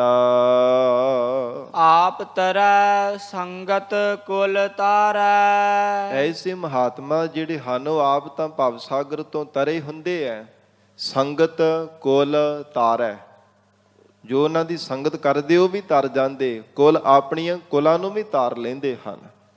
ਜੋ ਗੁਰਮੁਖ ਪਿਆਰੇ ਹਰ ਸਮੇਂ ਵਾਹਿਗੁਰੂ ਦੇ ਪਿਆਰ ਦੇ ਵਿੱਚ ਰੰਗੇ ਰਹਿੰਦੇ ਐ, ਉਹਨਾਂ ਦੀ ਸੰਗਤ ਕਰਨ ਵਾਲੇ ਵੀ ਤਰ ਜਾਂਦੇ, ਉਹਨਾਂ ਦੀਆਂ ਕੁਲਾਂ ਦਾ ਵੀ ਉਧਾਰ ਹੋ ਜਾਂਦਾ ਹੈ। ਸਤਿਗੁਰ ਸੇਵ ਤਤ ਵਿਚਾਰੈ। ਮਹਾਰਾਜ ਸੱਚੇ ਪਾਤਸ਼ਾਹ ਕਹਿੰਦੇ ਹਨ, ਹੇ ਜੀਵ ਜੀ, ਜੇਕਰ ਤੂੰ ਪੂਰੇ ਸਤਿਗੁਰੂ ਜੀ ਦੀ ਸੇਵਾ ਕਰੇ ਨਾ, ਮਹਾਰਾਜ ਸਾਹਿਬ ਜੀ ਦਾ ਉਪਦੇਸ਼ ਜੀਵਨ ਦੇ ਵਿੱਚ ਕਮਾਵੇ, ਤਤ ਵਿਚਾਰੈ, ਤਾਂ ਸਿਧਾਂਤਾਂ ਰੂਪੀ ਤਤ ਪਰਮਾਤਮਾ ਦੇ ਸਰੂਪ ਨੂੰ ਵਿਚਾਰ ਸਕਦਾ ਹੈ।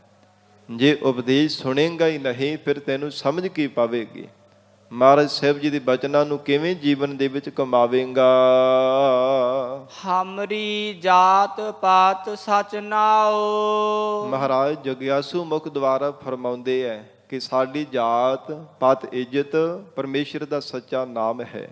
ਨਾਮ ਕਰਕੇ ਹੀ ਸਾਡੀ ਉੱਚ ਜਾਤੀ ਹੈ, ਨਾਮ ਕਰਕੇ ਸਾਡੀ ਪਤ ਇੱਜ਼ਤ ਹੈ। ਲੋਕ ਪਰਲੋਕ ਦੇ ਵੀ ਸਾਡੀ ਪਤ ਹੈ, ਕਿਉਂਕਿ ਜਿਸ ਨੀਚ ਕਉ ਕੋਈ ਨਾ ਜਾਣੈ, ਨਾਮ ਜਪਤ ਉਹ ਚਹੁ ਕੁੰਟ ਮਾਨੈ। ਜਿਸ ਨੀਵੀਂ ਜਾਤ ਵਾਲੇ ਨੂੰ ਕੋਈ ਜਾਣਦਾ ਨਹੀਂ ਕਿ ਇਹਦਾ ਨੀਵਾ ਹੈ, ਸ਼ੂਦਰ ਹੈ, ਕੰਗਾਲ ਹੈ, ਇਹਦੇ ਕੋਲ ਕੋਈ ਧਨ ਪਦਾਰਥ, ਕੋਈ ਦੁਨੀਆ ਦਾ ਸੁੱਖ ਸਹੂਲਤ ਨਹੀਂ ਹੈ, ਪਰ ਮਹਾਰਾਜ ਕਹਿੰਦੇ ਜੇ ਉਹ ਨਾਮ ਦਾ ਜਾਪੀ ਬਣ ਜਾਵੇ, ਅਭਿਆਸੀ ਬਣ ਜਾਵੇ ਨਾ, ਤੇ ਹਰ ਕੋਈ ਸੰਸਾਰ ਦੇ ਉਹਦੇ ਜੀਵ ਉਹਦੇ ਚਰਨਾਂ ਤੇ ਸਿਜਦਾ ਕਰਦਾ, ਹਰ ਕੋਈ ਚਰਨਾਂ ਤੇ ਨਤਮਸਤਕ ਹੁੰਦਾ ਹੈ। ਇਹ ਵਾਹਿਗੁਰੂ ਦੇ ਨਾਮ ਦੀ ਵਡਿਆਈ ਹੈ। ਕਰਮ ਧਰਮ ਸੰਜਮ ਸਤ ਭਾਉ। ਨਿਸ਼ਕਾਮ ਕਰਮ ਕਰਨੇ, ਧਰਮ ਦੀ ਮਰਜ਼ਾਦਾ ਵਿੱਚ ਰਹਿ ਕੇ ਜੀਵਨ ਨਿਰਵਾਹ ਕਰਨਾ, ਤੇ ਸੰਜਮ ਇੰਦਰੀਆਂ ਦਾ ਦਮਨ ਕਰਨਾ, ਸਤ ਭਾਉ, ਸਤ ਸੱਚ ਸਰੂਪ ਦੇ ਵਿੱਚ ਹਰ ਸਮੇਂ ਟਿਕੇ ਰਹਿਣਾ, ਭਾਉ ਪ੍ਰੇਮ ਧਾਰਨ ਕਰਕੇ। ਸਤ ਜੋ ਸਦਾ ਹੀ ਪਰਮਾਤਮਾ ਪ੍ਰੇਮ ਦਾ ਭੁੱਖਾ ਹੈ, ਗੋਬਿੰਦ ਭਾਉ ਭਗਤ ਕਾ ਭੁੱਖਾ। ਨਾਨਕ ਬਖਸ਼ੇ ਪੂਛ ਨਾ ਹੋਏ। ਸਤਿਗੁਰੂ ਨਾਨਕ ਦੇਵ ਸਾਹਿਬ ਮਹਾਰਾਜ ਜੀ ਸਮਾਪਤੀ ਦੀਆਂ ਪੰਕਤੀਆਂ ਵਿੱਚ ਉਚਾਰਨ ਕਰ ਰਹੇ ਹੈ ਕਿ ਪਰਮਾਤਮਾ ਜਿਸ ਜੀਵ ਨੂੰ ਬਖਸ਼ ਲਵੇ ਨਾ ਕੀਤੇ ਹੋਏ ਗੁਨਾਹਾਂ ਨੂੰ, ਉਹਦੇ ਤੋਂ ਫਿਰ ਕੋਈ ਹਿਸਾਬ ਕਿਤਾਬ ਲੇਖਾ ਜੋਖਾ ਨਹੀਂ ਪੁੱਛਦਾ। ਜਿਵੇਂ ਕੋਈ ਸਾਧ ਸੰਗਤ ਜੀ ਰਾਜੇ ਦਾ ਕੋਈ ਸਿਪਾਹੀ ਹੋਵੇ ਨਾ, ਜਿਹਦੇ ਤੇ ਬੜਾ ਭਰੋਸਾ ਹੋਵੇ, ਜਿਸ ਨੇ ਬਾਦਸ਼ਾਹ ਦਾ ਜਾਂ ਰਾਜੇ ਦਾ ਦਿਲ ਜਿੱਤ ਲਿਆ ਹੋਵੇ, ਬੜਾ ਪ੍ਰੇਮੀ ਹੋਵੇ, ਵਫਾਦਾਰ ਹੋਵੇ, ਇਸ ਪ੍ਰਕਾਰ ਜੇ ਰਾਜਾ ਕਹਿ ਦੇਵੇ ਨਾ ਕਿ ਇਹਦਾ ਕੋਈ ਗੁਨਾਹ ਜੇ ਕੀਤਾ ਹੋ, ਕਿ ਗੁਨਾਹ ਨੂੰ ਕੋਈ ਸਜ਼ਾ ਨਹੀਂ ਦੇਣੀ, ਸਭ ਕੁਝ ਮੁਆਫ ਹੈ, ਤੇ ਸਾਧ ਸੰਗਤ ਜੀ ਨਿੱਕੀ ਮੋਟੀ ਗਲਤੀ ਹੋ ਜਾਵੇ ਤੇ ਰਾਜਾ ਨੂੰ ਮੁਆਫ ਕਰ ਦਿੰਦਾ, ਜਿਹਦੇ ਤੇ ਭਰੋਸਾ ਹੋਵੇ, ਜਿਹੜਾ ਕੋਈ ਸਿਪਾਹੀ, ਕੋਈ ਅਹਿਲਕਾਰ ਵਫਾਦਾਰ ਹੋਵੇ, ਜੋ ਹਰ ਸਮੇਂ ਆਪਣੇ ਮਾਲਕ ਦੇ ਪ੍ਰਤੀ ਹਿਰਦੇ ਅੰਦਰ ਪ੍ਰੇਮ ਤੇ ਵਫਾਦਾਰੀ ਧਾਰਨ ਕਰਕੇ ਰੱਖਦਾ ਹੋਵੇ, ਕਦੇ ਵੀ ਆਪਣੇ ਮਾਲਕ ਦਾ ਦਰ ਛੱਡ ਕੇ ਨਾ ਕਿਤੇ ਜਾਂਦਾ ਹੋਵੇ। ਉਹਦੇ ਨਿੱਕੀ ਮੋਟੀ ਜ਼ਿੰਦਗੀ ਵਿੱਚ ਕੋਈ ਗਲਤੀ ਭੁੱਲ ਹੋ ਜਾਵੇ ਤੇ ਮਾਲਕ ਉਹਦਾ ਉਹ ਰਾਜਾ ਨੂੰ ਮੁਆਫ ਕਰ ਦਿੰਦਾ ਹੈ, ਕੋਈ ਹਿਸਾਬ ਕਿਤਾਬ ਨਹੀਂ ਉਹਦੇ ਤੋਂ ਮੰਗਿਆ ਜਾਂਦਾ। ਸੋ ਇਸ ਪ੍ਰਕਾਰ ਮਹਾਰਾਜ ਕਹਿੰਦੇ ਸਾਰੀ ਸ੍ਰਿਸ਼ਟੀ ਦਾ ਮਾਲਕ ਰਾਜਾ ਬਾਦਸ਼ਾਹ ਪਰਮੇਸ਼ਰ ਹੈ, ਤੇ ਜਿਹੜਾ ਜੀਵ ਪਿਆਰ ਵਿੱਚ ਭਿੱਜ ਕੇ ਪਰਮਾਤਮਾ ਨੂੰ ਚੇਤੇ ਕਰਦਾ ਰਹਿੰਦਾ, ਹਰ ਇੱਕ ਇਨਸਾਨ ਸਾਧ ਸੰਗਤ ਅਸੀਂ ਸਾਰੇ ਹੀ ਭੁੱਲਣ ਹਾਰੇ ਹਾਂ। ਪਰ ਮਹਾਰਾਜ ਕਹਿੰਦੇ ਜੇ ਕਿਤੇ ਜੀਵਨ ਵਿੱਚ ਕੋਈ ਗੁਨਾਹ ਹੋ ਵੀ ਜਾਵੇ ਨਾ, ਪ੍ਰਮਾਤਮਾ ਜੇ ਕਿਤੇ ਬਖਸ਼ ਲਾਵੇ ਫਿਰ ਕੋਈ ਹਿਸਾਬ ਕਿਤਾਬ ਨਹੀਂ ਪੁੱਛਣਾ ਕਰਦਾ। ਫਿਰ ਤਾਂ ਧਰਮ ਰਾਏ ਦਰ ਕਾਗਦ ਫਾਰੇ, ਜਨ ਨਾਨਕ ਲੇਖਾ ਸਮਝਾ। ਫਿਰ ਕੋਈ ਵੀ ਮਹਾਰਾਜ ਕਹਿੰਦੇ ਜੀਵ ਤੋਂ ਕਰਮਾਂ ਦਾ ਹਿਸਾਬ ਕਿਤਾਬ ਨਹੀਂ ਮੰਗਦਾ। ਨਾਨਕ ਬਖਸ਼ੇ ਪੂਛ ਨਾ ਹੋਏ, ਕੋਈ ਪੁੱਛਦਾ ਨਹੀਂ ਹੈ। ਫਿਰ ਤਾਂ ਅਕਾਲ ਪੁਰਖ ਵਾਹਿਗੁਰੂ ਪਰਮਾਤਮਾ ਦੇ ਸਰੂਪ ਰੂਪੀ ਘਰ ਦੇ ਵਿੱਚ ਹੀ ਚਲਾ ਜਾਂਦਾ ਹੈ। ਫਿਰ ਧਰਮਰਾਜੇ ਕੋਲ ਕਰਮਾਂ ਦਾ ਹਿਸਾਬ ਕਿਤਾਬ ਦੇਣ ਵਾਸਤੇ ਵੀ ਨਹੀਂ ਜਾਣਾ ਪੈਂਦਾ। ਦੂਜਾ ਮੇਟੇ ਏਕੋ ਸੋਏ। ਪਰ ਜਿਹੜਾ ਜੀਵ ਦੂਜ ਨੂੰ, ਦਵੈਸ਼ ਨੂੰ, ਈਰਖਾ ਭਾਵਨਾ ਨੂੰ ਮਿਟ ਦਿੰਦਾ ਹੈ, ਏਕੋ ਸੋਏ, ਉਹ ਜਾਣੋ ਕਿ ਇੱਕ ਪਰਮਾਤਮਾ ਦਾ ਹੀ ਸਰੂਪ ਹੋ ਗਿਆ ਹੈ, ਇੱਕ ਪਰਮੇਸ਼ਰ ਦਾ ਹੀ ਸਰੂਪ ਹੋ ਜਾਂਦਾ ਹੈ। ਜਿਹੜਾ ਦੁਬਦਾ ਨੂੰ, ਦਵੈਸ਼ ਭਾਵਨਾ ਨੂੰ, ਈਰਖਾ ਨੂੰ ਆਪਣੇ ਮਨ ਵਿੱਚੋਂ ਮਿਟਾ ਲੈਂਦਾ ਹੈ। ਪਰ ਈਰਖਾ ਨੂੰ ਮਿਟਾਉਣਾ ਸਾਧ ਸੰਗਤ ਜੀ ਬੜਾ ਔਖਾ ਹੈ, ਬਹੁਤ ਦੁੱਤਰ ਹੈ।